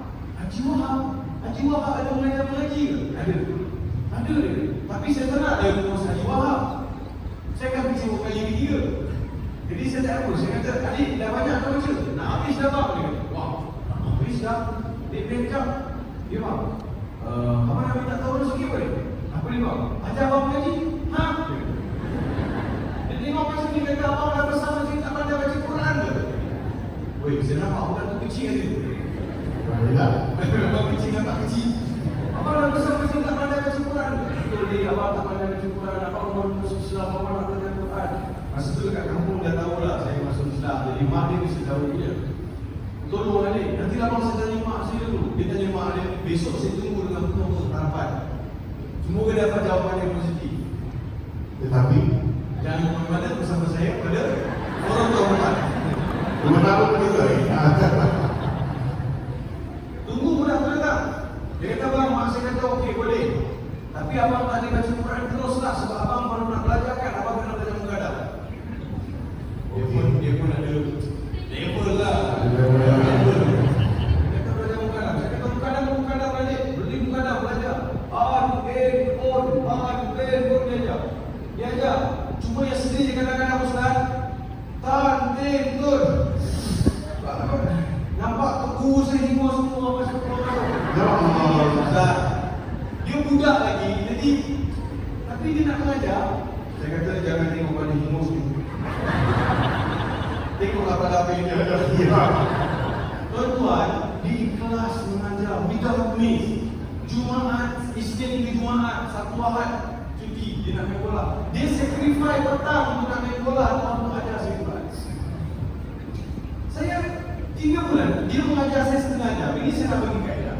Kadang ramai antara kita yang pergi kelas-kelas mengaji ini. Banyak kawan-kawan kita, guru-guru asal kita ada buka kelas-kelas mengaji. Mu'ez pun ada mengaji untuk kelas mengaji. Kita pergi. Tapi kita pergi mengaji, banyak kita relax. Minggu depan baru mengaji. Macam mana kita nak cepat pandai? Bila kita pergi mengaji, apa yang Ustaz ajar kita tu kita ulang kaji atau tidak? Itu yang paling penting. Saya bila budak tu mengajar saya setengah jam, saya ulang kaji 3 jam. Halo? Ada benar? 3 jam. Barulah kita pandai. Lepas 3 jam, besok dia datang lagi, saya dah tukar muka surat. 3 bulan, saya dah boleh baca Quran. Alhamdulillah. Itu kaedah. Quran ini kalau qaf baris atas sampai kiamat dia bunyi qaf, dia takkan bunyi ki sebab dia berbaris. Betul tak? Kalau kita lancar baca surah Al-Baqarah, surah lain semua kita boleh baca dengan baik. Sekarang yang ada kita baca, kita give up. Walladzina kafaru dia tak boleh. Dia tak nak letih sikit, dia tak nak penat sikit. Mana ada benda senang atas dunia ni? Kena susah dulu. Kena letih dulu. Sebab sebab itu Nabi sebut, hadis yang diriwayatkan oleh Aisyah, orang yang baca Quran lancar dia dapat 2 pahala. Orang yang baca Quran lancar dia bersama dengan para anbiya. Orang yang baca Quran dia terra'u, maksudnya gagap, sangkut, berpeluh-peluh, lidah berbelit. Tapi dia usaha juga dia dapat 2 pahala. Satu dia baca, kedua letih yang dia lalui. Tak sia-sia bang. Abang berpeluh-peluh. Kan, kadang jeling ke Ustaz Teguh ada pula anak murid jeling Ustaz. Kan, asyik aku baca je salah. Asal aku baca je salah. Itu. Dia ada yang jenis teguh pun tak boleh. Kalau teguh, banyak sikit teguh, minggu depan tak datang lah. Allah. Tak datang satu lihat kru. Dia perlu melaju tu. Buruk sangat. Kalau begitu lah orang pandang. Itulah. Dan dia kedua usaha 3 bulan lah. Target from now. Maknanya maksimum lagi 6 bulan lah.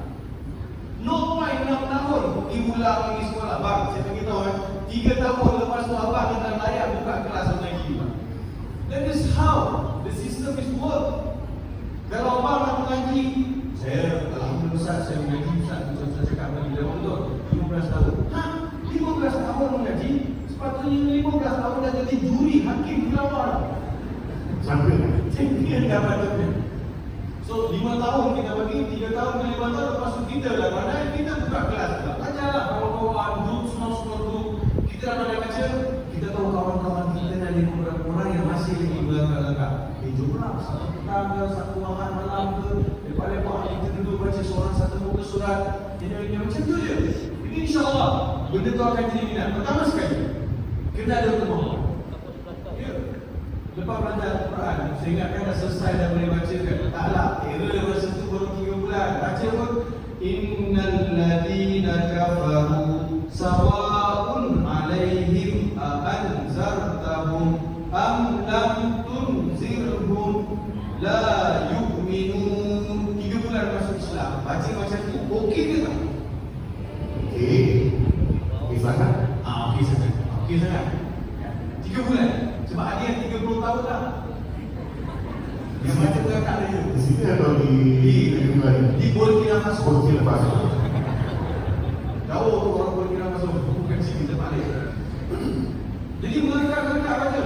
Kebetulan masa tu saya masuk 1990. 1990 ni Januari, Februari, Mac, April. April adalah bulan puasa.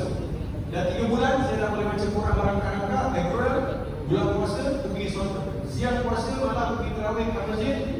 Bila lepas tarawih saya nak keluar dari masjid, tengok ada orang buat kumpulan baca Quran. Saya buka tu, sebelumnya ada kumpulan baca Quran. Saya pun ambil Quran tu gila nak baca. Abang yang jadi ketua kumpulan ni dia tengok saya. Saya bagi salam tu, Assalamualaikum. Saya bagi salam, Assalamualaikum. Waalaikumsalam. Ya, ada apa? Macam counter service lah. Ya. Bang, saya nak join baca Quran boleh? Ini tadarus. Wah. Mentang-mentang aku malam, aku tak tahu apa yang tadarus tilawah, bendera lah. Ini tadarus. Oh, tadarus ya? Bukan baca Quran. Tak, tadarus. Padahal tadarus baca Quran tak? Sendiri. Tapi dia rasa dia kira. So, saya pun duduk. Duduklah, saya nak baca boleh bang? Dapat nak baca? Boleh baca tak? Boleh bang. Dah boleh lah, tapi boleh lah, kita boleh.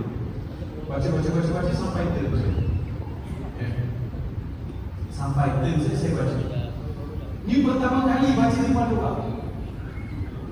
Berdoa Ustaz. Berdoa. A'udzu billahi minasy syaithanir rajim. Bismillahirrahmanirrahim. Mathaluhum kamathalil ladzi istawqada nara falamma adha'at ma hawlahu Dah pergi. Disergap masa itu juga. Hilang kejap darah dia disergap. Lengkap baca macam ni tahun depan tak halal. Sikit je sedih. Tapi saya nak bagi tak experience saya. Waktu saya pun keluar mengenal Quran, mana saya nak pergi? Saya nampak tangga masjid. Macam mana sambung Ustaz? Kita pergi nampak tangga masjid, duduk kat tangga masjid, tengok langit. Ini saya mata. Marah Ustaz. Sedih rasa. Kenapa saya diperlakukan? Saya kan baru masuk Islam. Kenapa saya tidak disantuni? peluang untuk duduk belajar. Saya sayang Quran, saya cinta Quran, saya nak belajar Quran. Tapi saya diperlakukan begitu, sedih sangat. Duduk kat tengah masjid tu, saya tengok langit, berteman dengan langit, menangis, minta-minta hai mata saya atas Quran. Saya minta dengan Tuhan supaya mudahkan segala urusan saya belajar Quran. Allah kabulkan permintaan. Saya dapat pergi belajar di Kelantan, sebab guru dan guru-guru yang tabah di Kelantan. Tahun depan, bulan Ramadan, Rawai lagi. Rawai di masjid yang sama. Saya ambil Quran, saya nak masuk. Assalamualaikum Pak. Waalaikumsalam. Mana pergi lama tak nampak? Wah, Dia punya bikin tujuh orang kan? action. Mana pergi lama tak nampak? Saya pergi belajar Pak. Mau belajar. Bang, saya nak tadarus boleh? Kali ni betul. Boleh. Boleh. Saya pergi kata dia Tak bukan boleh tadarus baca dulu. tilawah. Tadarus boleh dulu. Dia baca dulu. Dia baca. Yang menarik, dia baca dulu. Dia mulakan. A'udzu billahi minasyaitonir rajim. Saya kata bang Muhammad, bukan a'udzu. Apa kelas dendam Ustaz? Bukan, saya bukan Baca. Ini tidak boleh membiarkan kisah. Ustaz. Jadi saya kata bang bukan a'udzu. Aku baru bukan. Bukan. Saya kata itu tidak kucing. Tak sama dia. Bahasa apa? Saya kata budak ni 10 minit. Tuan-tuan, mulai hari itu saya dah ambil alih jadi ketua Oh, tadarus. Coba dah sikit. Saya nak beritahu Allah Ta'ala Maha Kuasa. Allah akan mengangkat seseorang, akan meletakkan seseorang pada tempatnya. So mulai hari itulah saya jadi ketua tadarus. Jadi ketua tadarus kalau saya di masjid, imam pun salah baca kalau saya di belakang. Tak payah, saya baru lupa semua. Kita punya aura kan. Tuan-tuan, so belajar. Saya daripada zero tak tahu Quran. So bagi saya tidak mustahil. Tuan-tuan boleh pergi. Kalau saya sebut ni, it's my personal experience. Saya punya pengalaman pribadi. Daripada tak tahu, saya belajar. Allah boleh bagi. Orang cakap lidah tebal, susah, apa semua kan. Tapi kalau berlatih lama-lama dia gila, apa ada masalah? Kena berlatih. Tengok dari cermin dekat rumah aku kan. Jangan tengok kedai, tengok isu. Kan? Sebut depan Quran. Fa. Sebut tak? Sebut. Tengok depan TV. Biar lama-lama TV tu pun jadi apa yang TV depan TV tu. Depan cermin. Lama-lama cermin tu jadi kabur. Kamu lah. Sebab penuh dengan semburan. Fa. 10 kali. Tak nak balik. Sukalah kak. Maka aku tahu subhanallah. Kita akan pergagaan. Jadi saya nak beritahu. Itu yang saya maksudkan bahawa kalau Umar bin Al-Khattab terima dan berubah. Pernah Umar duduk di bersandar di kapal dia kata, wahai Tuhan kau beri aku hidayah. Mesti ada something yang pernah berubah. Jadi saudara-saudara yang ini berkumpul, ibu ayah berkumpul dalam masjid Sultan ni, masjid yang umurnya 200 tahun. Ini bukan satu kebetulan, ini adalah takdir. Tuhan gerakkan kita datang ke sini untuk mendengar dan bawa balik benda-benda yang positif. Letakkan satu permulaan dulu, positif. Di mana saya nak mula? Mesti boleh dulu. Minta dengan Allah. Berapa ramai di antara kita pernah menangis tak lancar baca Quran? Soalan. Pernah. Kalau tak pernah, kenapa tak pernah? Tak pernah rasa rugi ke tak pernah baca Quran? Kepada yang tinggalkan Quran dan tahu baca Quran, tinggalkan Quran tak rasa seronok kau baca Quran. Sedangkan Imam Qurtubi sebut, man balaghahu al-Quran faka'anna kallama Allah. Siapa yang sampai padanya Al-Quran, Allah berbicara dengannya. Jadi ambil peluang ini. Masih ada lagi. Sebelum masa tamat, umur kita lah maksud saya. Ambil peluang. Terima kasih Ustaz. Itu je daripada saya. Ustaz, luar biasa Ustaz. Terima kasih Ustaz. Alhamdulillah. Allah yubarik fikum. Allah berikan Ustaz Farid Rabi ganjaran besar di dunia dan juga di akhirat. Amin, amin, amin ya rabbal alamin. Saya juga kenal seorang makcik tua sangat. Saat nak wafat tu, dia minta Al-Quran Karim. Ingat dia nak baca, dia buka di dalam jarinya. Pada setiap bawa ayat itu cuma jalan-jalan aja. Dengan diingat air mata dia bilang, masih tak ada baca Ustaz, tapi masih berharap dapat positif sedikit the line terdekat, hopefully Allah will accept my repentance. Itu adalah keinginan orang-orang, meskipun tahu kekurangan dia, still make effort like that untuk baris di bawahnya. Semua ni masih dah pilih, just following the lines only. Mudah-mudahan atas segala niat yang baik, atas keterbatasan kita, saya yakin Allah SWT pasti dan pasti dengan kita bantuan dan Tuhan demikian. Amin ya rabbal alamin. Mulia sekali bagi mereka yang pakar Al-Quran Karim dan mengajarkan Al-Quran Karim pada umat. Ustazah, soalan saya kepada Ustazah, siapakah dia mereka pakar Al-Quran Karim? Sehingga bagi dia memuji mereka, khairukum man ta'allama Al-Quran wa 'allama. Sebaik kamu adalah yang mempelajari Al-Quran Karim dan mengajarkan Al-Quran Karim. Dan segala hormatnya dipersilakan Ustaz. Bismillahirrahmanirrahim. Terima kasih banyak Ustaz Sarun. Tuan-tuan, puan-puan, punya semua okey lagi?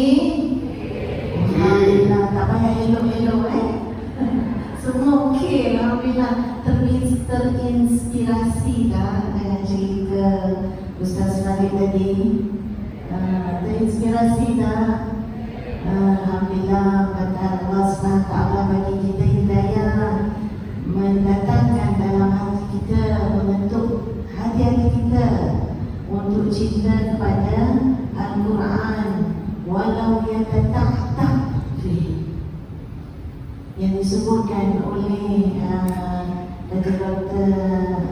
Ustaz Farid tadi, yang mana hadis baginda Rasul sallallahu alaihi wasallam daripada Sayyidatina Aisyah mengatakan, man yaqra'ul Quran wa huwa mahirun bih, siapa baca Quran dan dia mahir ma'as-suratil kiram al-bararah, dia dimuliakan oleh Allah bersama dengan para malaikat. Walladzina yaqra'ul Quran wa yatatta'ta' fihi, tapi kalau dia baca Quran dia tak lancar, lahu ajran, baginya 2 pahala. Kenapa? Kerana susah satu. Maka dengan sebab itu, tuan-tuan kaum yang baik dalam hati sekalian, kita tanam dalam hati kita walaupun susah, aku nak cuba juga. Apatah lagi hari ini macam-macam apps saja ya. Allah, yang Ustaz tunjuk tadi tangan gerak, Ustaz ada pen gerak dia baca Ustaz. Maknanya boleh dengar macam-macam apps Al-Quran aja ada.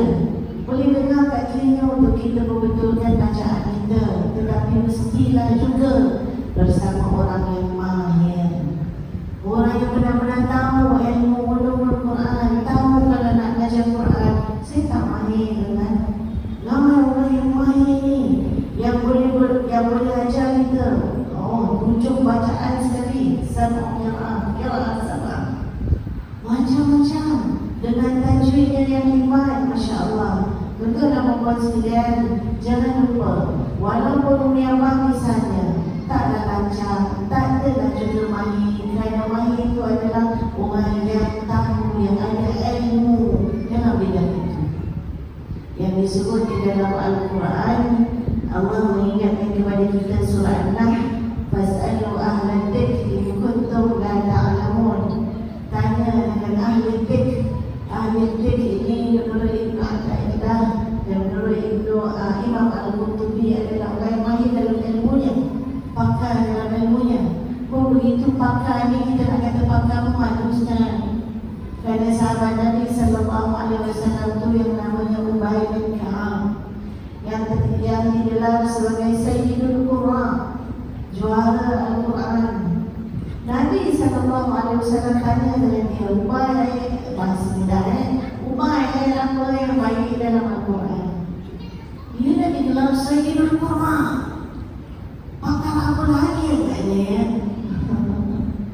Tapi bila ditanya, dia kata Allah dan Rasulnya lah yang lebih mengetahui. Kenapa?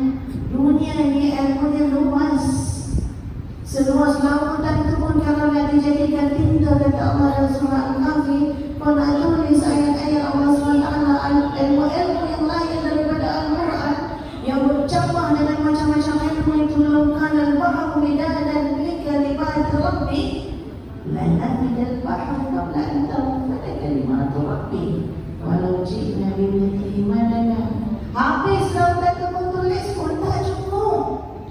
Ditanya lagi oleh Rasul sallallahu alaihi wasallam, apa ayat yang baik dalam Al-Quran? Tak jawab lagi.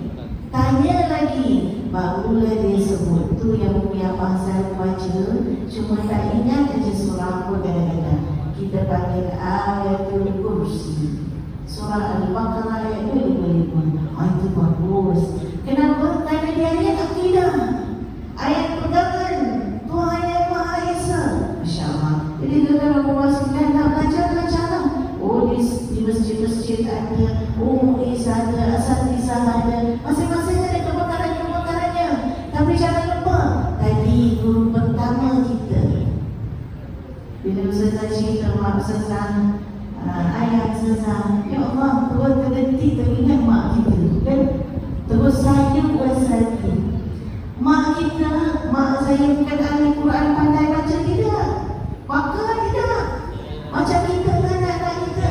Tapi isi dan kandungan ayat Quran itu disampaikan tak boleh dia untuk kita. Sampai hari ini kita dah tua, dia pun ingat. Antara urusan mak saya lah yang saya ingat. Waktu itu menyambah selalu-selalu pesan, walaupun dalam hati aku ni taklah tahu mana. Tak adalah hebat mana. Tapi makna Al-Quran tu yang nak dijiwai, yang nak dijadikan kehidupan kita hari-hari. Mak saya pesan waktu saya nak masuk universiti. Sekarang orang kalau anak masuk universiti satu rombongan datang.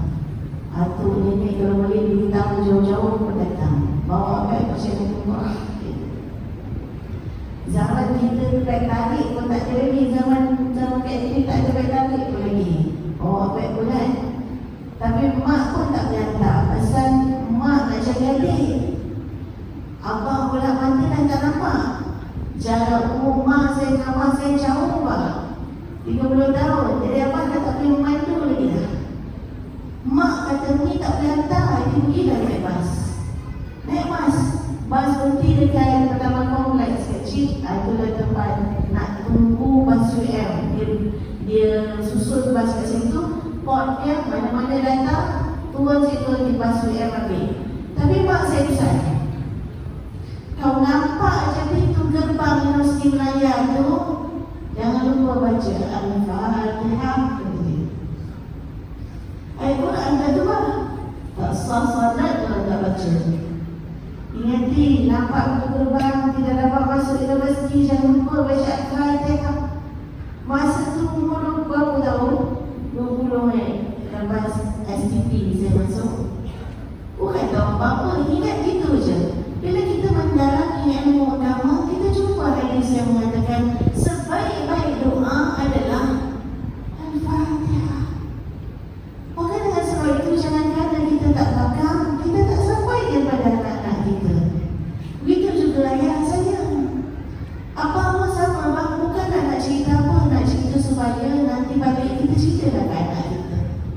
Abang saya katakan, kalau di Johor ni belajar sampai darjah 6 sekolah khas, interview jadi kadhi, lulus boleh jadi kadhi zaman tu.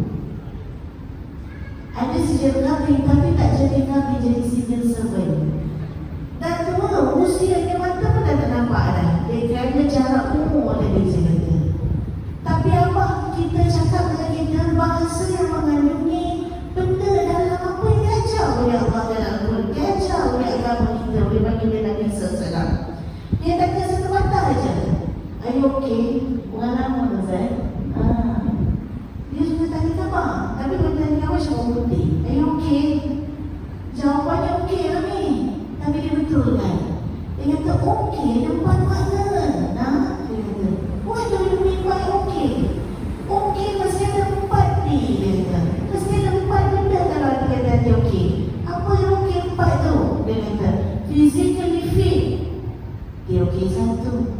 Mentally alert, dia okey 2. Badan sihat pak, okey 2. Yelah sihat-sihat kita lah pak, bukan dah jadi Superman. Maknanya nak kena jaga kesihatan kita. 2. Mentally alert, pemikiran kita alert, fokus tu okey lah. Yang tu biasa bang, tu biasa ni mana-mana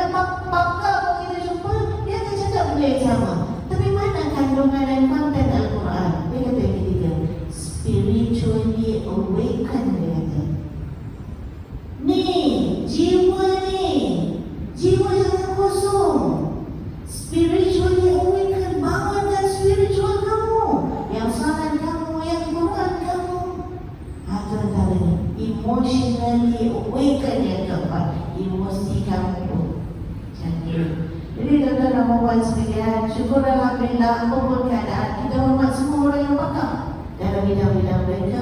Carilah pakar-pakar ini untuk belajar, dan kalau kita tak tahu, bertanyalah kepada orang yang tahu. Kalau kita tersilap, dan sesiapa sahaja tersilap, perbetulkanlah apa kesilapan kita melalui ilmu yang kita terus belajar itu. Kerana sesungguhnya kita sebut tadi, yang Ustaz Harun sebut tadi, hadis baginda Rasulullah SAW, khairun nas, dapat pujian daripada Nabi. Orang-orang yang terus belajar Al-Quran, menyampaikan Al-Quran, banyak makna walau ayat, walaupun satu ayat, disebut khairun nas. Sebaik-baik manusia adalah orang yang mendalami Al-Quran dan mempelajari Al-Quran. Jangan sampai pertemuan tadi kita tak nak belajar, kita ego dengan diri kita sendiri, tak juga kita menyampaikan kepada suriat-suriat kita. Akhirnya ramai juga orang yang tersasar. Perangai jahat itu, segala perangai itu satu benda lah, kan? Itu disebut benda ambil tak ada Al-Quran. Yang keduanya takut tersesat. Ramai orang ikut jalan-jalan sesat. Kita cerita semalam Haji Kahar misalnya sesat kerana salah satu daripadanya 7 perkara menyebabkan fatwa sesat. Haji Kahar sebagai contoh, ya, 7 perkara. Salah satu daripadanya suatu dia kata ini bukan Quran yang sebenar. Yang akhir sekali dia kata dia ada mukjizat. Apa mukjizat dia? Dia takkan kena panas dan hujan. Tak boleh kena panas dan hujan. Pun begitu, orang ikut, dan banyak pengikutnya. Na'udzubillah min zalik. Jadi dengan sebab itu, kita teruskanlah cinta pada Al-Quran, baca Al-Quran, jadikan Al-Quran turun kehidupan dalam diri kita. Kita terjemahkan dalam amalan sikap akhlak kita, insya-Allah. Wallahu a'lam.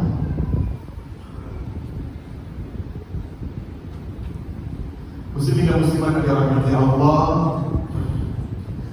dulu kita tadi bincang tentang Quran dijauhi, kita hijab kepada dia. Kini dengar fenomena Quran dibakar, Ustaz. Adakah ini amaran kepada Allah Subhanahu Wa Taala? Adakah ini pertanda kita kena jaga amanah itu yang kita tinggalkan? Semoga hormatnya persilakan Ustaz. Bismillah, alhamdulillah, wassalatu wassalamu ala rasulillah wa ala alihi wa sahbihi wa mawala. Tuan-puan, sama ada Quran dibakar, ayat-ayat Quran dicaci maki oleh mana-mana pihak. Kalau bagi ustazah, tuan-puan, jawapannya antara lain ialah kerana tak faham, kerana tak tahu, kerana tak suka, kerana tak pernah rasa. Sebab tuan-puan sekalian, kalau faham, kalau tahu, kalau sayang, kalau pernah rasa, Masya Allah tuan-puan, kita takkan buat yang demikian kepada Al-Quran. Dan ini betul Ustaz, satu signal kepada kita apa dia? Kita kena gerakkan memberikan penjelasan, bagi orang tahu, ajar, bagi orang rasa, bagi orang nikmati, bagi orang faham. Kalau tak, itulah yang berlaku tuan-puan. Bila tak tahu, tak faham, tak rasa, ada tak buat demikian. Kalau pernah menikmati Al-Quran, memahami Al-Quran, menyayangi Al-Quran, takkan demikian. Ada sekali seorang sahabat menelpon ustazah, dia kata nak jumpa ada sesuatu yang terlalu menyesakkan hati dia. So ustazah dah boleh agak. Biasanya kalau muslimah dalam Ustaz, ya, cerita dia kadang cerita pasal laki dia, suami dia, cerita anak-anak dia, cerita adik-adik dia, cerita wasiat kahwin, biasanya macam tu. Tapi Masya Allah, seorang hamba Allah yang bukan saya kenal sangat, sahabat saya juga, dia kata ada sesuatu tapi kena berjumpa, tak boleh cakap by phone, tak boleh, kena jumpa. So kami jumpa tuan-puan, dan dia datang ke tuan-puan dalam keadaan dia bawa satu Quran. Ustazah nampak dia bawa Quran tu, terus kata, Kak, Quran akak dah hampir hancur, Ustazah nak Quran ni boleh tak? Sebab dia di kaki tadabbur. Ustazah kenal dia, di kaki tadabbur tuan-puan, Quran dia dah berganti-ganti.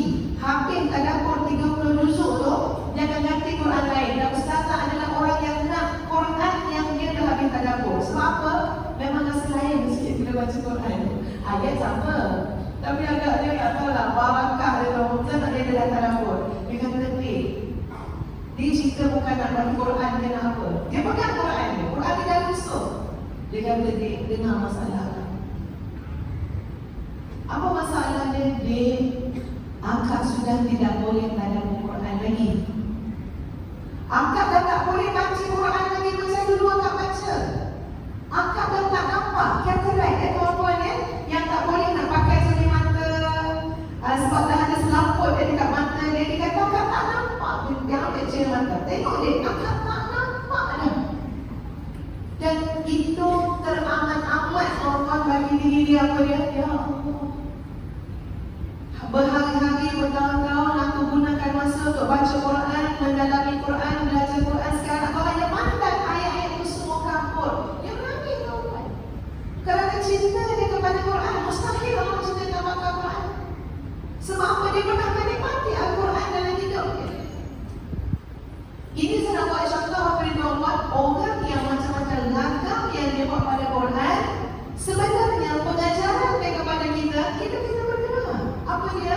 Fahamkan mereka Quran. Ya, jelaskan kepada mereka Quran. Dan dalam masa yang sama, tunjukkan kesatuan kita. Tak suka dengan sebarang bentuk provokasi yang seperti itu terhadap Al-Quran.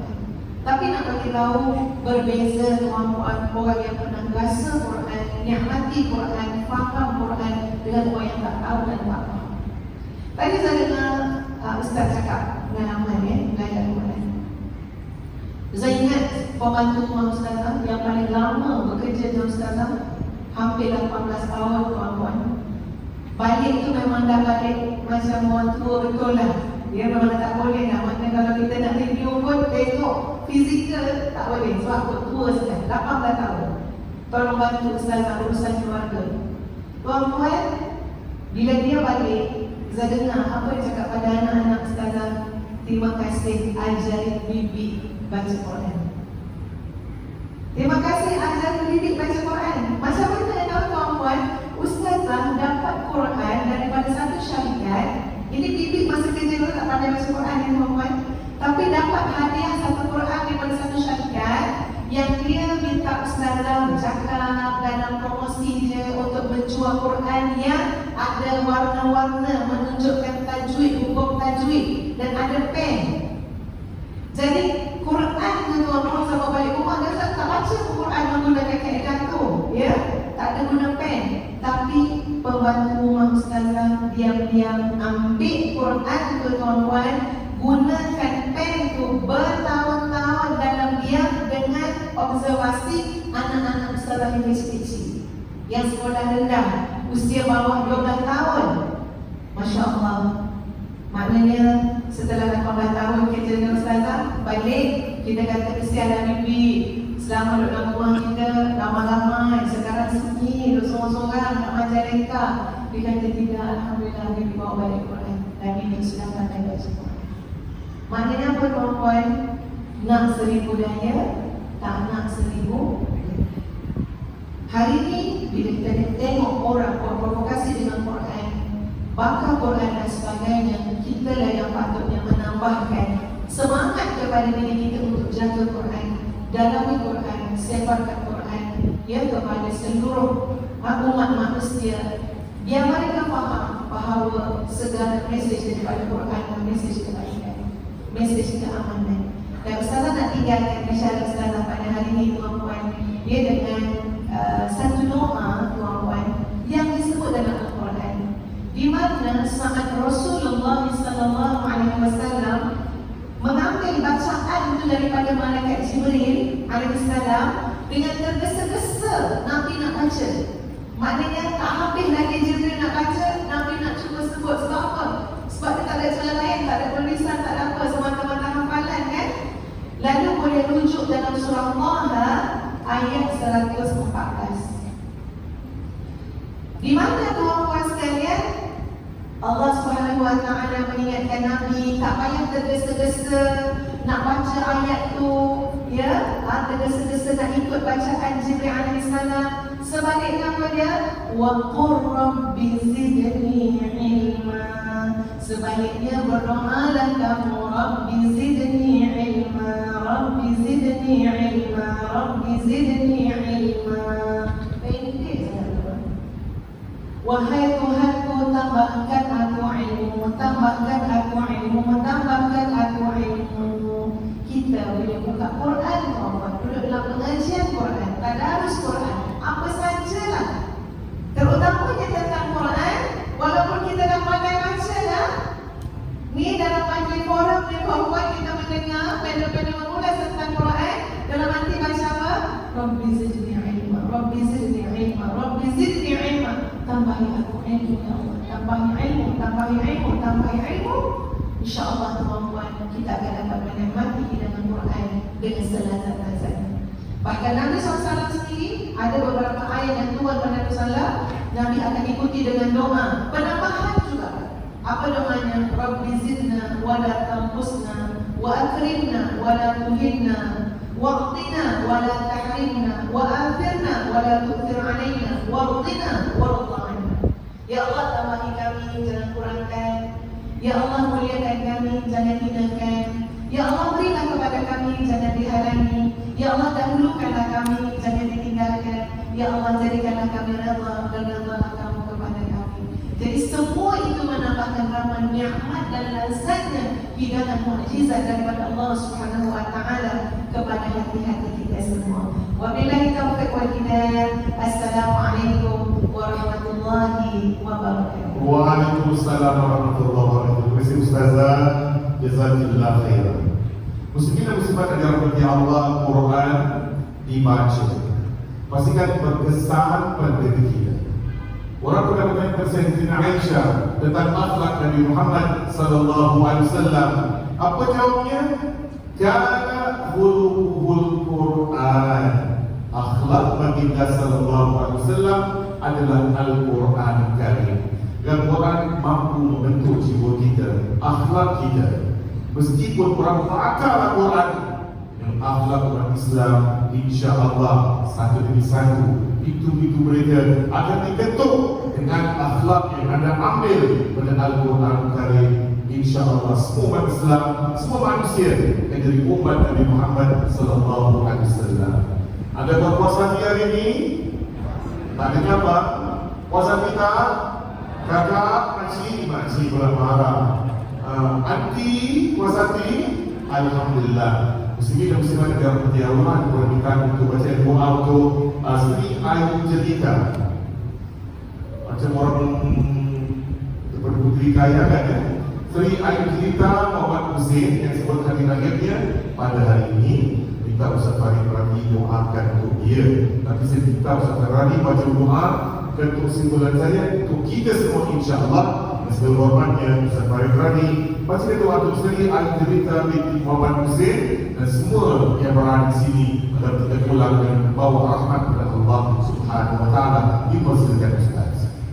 Bismillahirrahmanirrahim. Alhamdulillahirabbil alamin. Wassalatu wassalamu ala asyrafil anbiya'i wal mursalin sayyidina Muhammad wa ala alihi wa sahbihi ajma'in. Allahumma salli wa sallim ala habibina al-Mustafa alaihi salatu wassalam. Allahumma ij'al jam'ana hadha jam'an marhuma wa tafarruqana min ba'dihi tafarruqan ma'suma wa la taj'alna fina wa la yadfa'una matrunan wa la mahruma. اللهم إنا نسألك سلامة في الدين وعافية في الجسد وزيادة في العلم وبركة في الرزق وتوبة قبل الموت ومغفرة بعد الموت. اللهم هون علينا في سكرات الموت والنجاة من النار والعفو عند الحساب. ربنا إننا آمنا فاغفر لنا ذنوبنا وكفر عنا سيئاتنا وتوفنا مع الأبرار. يا الله يا رحمن يا رحيم. Dalam majlis kami membicarakan perihal Al-Quran. Kami menadah kedua tangan kami di penghujung majlis ini, ya Allah, dengan hati yang rendah, dengan banyak dosa, dengan memohon kepada-Mu, ya Allah, apalah kiranya ampunkan dosa-dosa kami, ya Allah. Dosa kedua ibu bapa kami, ya Allah. Dosa pasangan kami, ya Allah. Dosa anak cucu kami, ya Allah. Dosa sanak saudara kami, ya Allah. Jiran tetangga kami, ya Allah. Dosa umat Nabi Muhammad sallallahu alaihi wasallam. Ya Allah ya Rahman ya Rahim, janganlah tidak ada seorang pun yang kembali ke rumah mereka daripada majlis ini melainkan mereka telah meraih keampunan daripada ya Allah. Kau pandanglah kami dengan pandangan kasih sayang ya Allah. Melihat kami ya Allah, kami telah datang kepada-Mu ya Allah. Jangan pernah Engkau palingkan wajah-Mu daripada kami ya Allah. Jika Engkau memalingkan wajah daripada kami ya Allah, kepada siapa lagi harus kami mengadu? Kepada siapa lagi harus kami bergantung? Kepada siapa lagi harus kami meminta? Kami tidak ada tempat lain untuk mengadu, bergantung dan juga memohon. Kami hanya ada Engkau ya Allah. Rabbana innana amanna faghfir lana dhunubana wa kaffir 'anna sayyi'atina wa tawaffana ma'al abrar. Ya Allah Rahman Rahim, berilah kami kekuatan untuk terus mempelajari Al-Quran, membaca Al-Quran, berusaha memahami makna-maknanya, berusaha melaksanakan ajaran-ajarannya, berusaha menghafalnya, berusaha untuk menyampaikannya. Jadikanlah kami umat yang memberi gambaran sebenarnya mengenai ajaran Al-Quran. Jadikanlah masyarakat di Singapura ini dan di mana saja masyarakat Islam berada, jadikanlah mereka sebagai khair ummah, sebaik-baik ummah, rajin bekerja, rajin berusaha, tinggi budi pekertinya, sentiasa santun menyantun antara satu sama lain, kasih sayang di antara mereka berbukti dan buka. Jadikanlah kami insan-insan yang cintakan kepada keamanan dan kedamaian. Rabbana zalamna anfusana wa illam taghfir lana wa tarhamna lanakunanna minal khasirin. Berilah kami syafaat Al-Quran ya Allah. Berilah Al-Quran, jadikanlah Al-Quran sebagai bahan yang mengujar mempertahankan kami ya Allah. Bangkitkanlah kami dengan Al-Quran ya Allah. Jadikanlah kami mereka yang dapat naungan Al-Quran di dunia dan di akhirat. Rabbana zalamna anfusana wa illam taghfir lana wa tarhamna lanakunanna minal khasirin. Sekiranya ada di antara kami yang sedang sakit, berilah mereka kesembuhan ya Allah. Sekiranya ada di antara kami yang sedang dibelenggu hutang, murahkanlah rezeki mereka supaya mereka dapat menyelesaikan hutang-hutang mereka ya Allah. Sekiranya ada di antara kami yang tersimpul masalah, Kau bukaikanlah ya Allah. Rabbana atina min ladunka rahmah wa hayyi' lana min amrina rasyada. Rabbana atina fid dunya hasanah wa fil akhirati hasanah wa qina adzabannar. Amin. Wa sallallahu ala sayyidina Muhammad wa ala alihi wa sahbihi wa baraka wa sallam. Subhana rabbika rabbil izzati amma yasifun wa salamun ala al-mursalin. Walhamdulillahi rabbil alamin. Amin ya rabbal alamin. Terima kasih Ustaz Farid.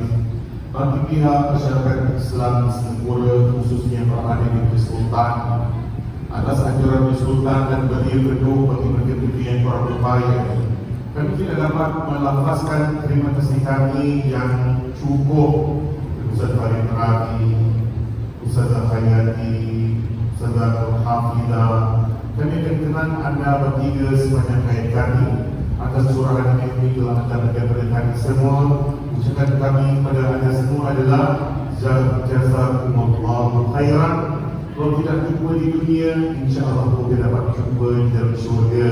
Amin, amin, amin ya rabbal alamin. Bagi anda yang telah hadir pada hari ini, agar anda dapat ilmu yang mantap dan keyakinan yang kukuh untuk terus mempelajari Al-Quran Karim, dan mudah-mudahan Al-Quran jadi penyejuk jiwa kita sampai ke akhir hayat, dan Al-Quran membawa kita ke dalam syurga Allah Subhanahu wa taala. Amin, amin, amin ya rabbal alamin. Kita akhiri dengan tasbih kafarah. Bismillahirrahmanirrahim.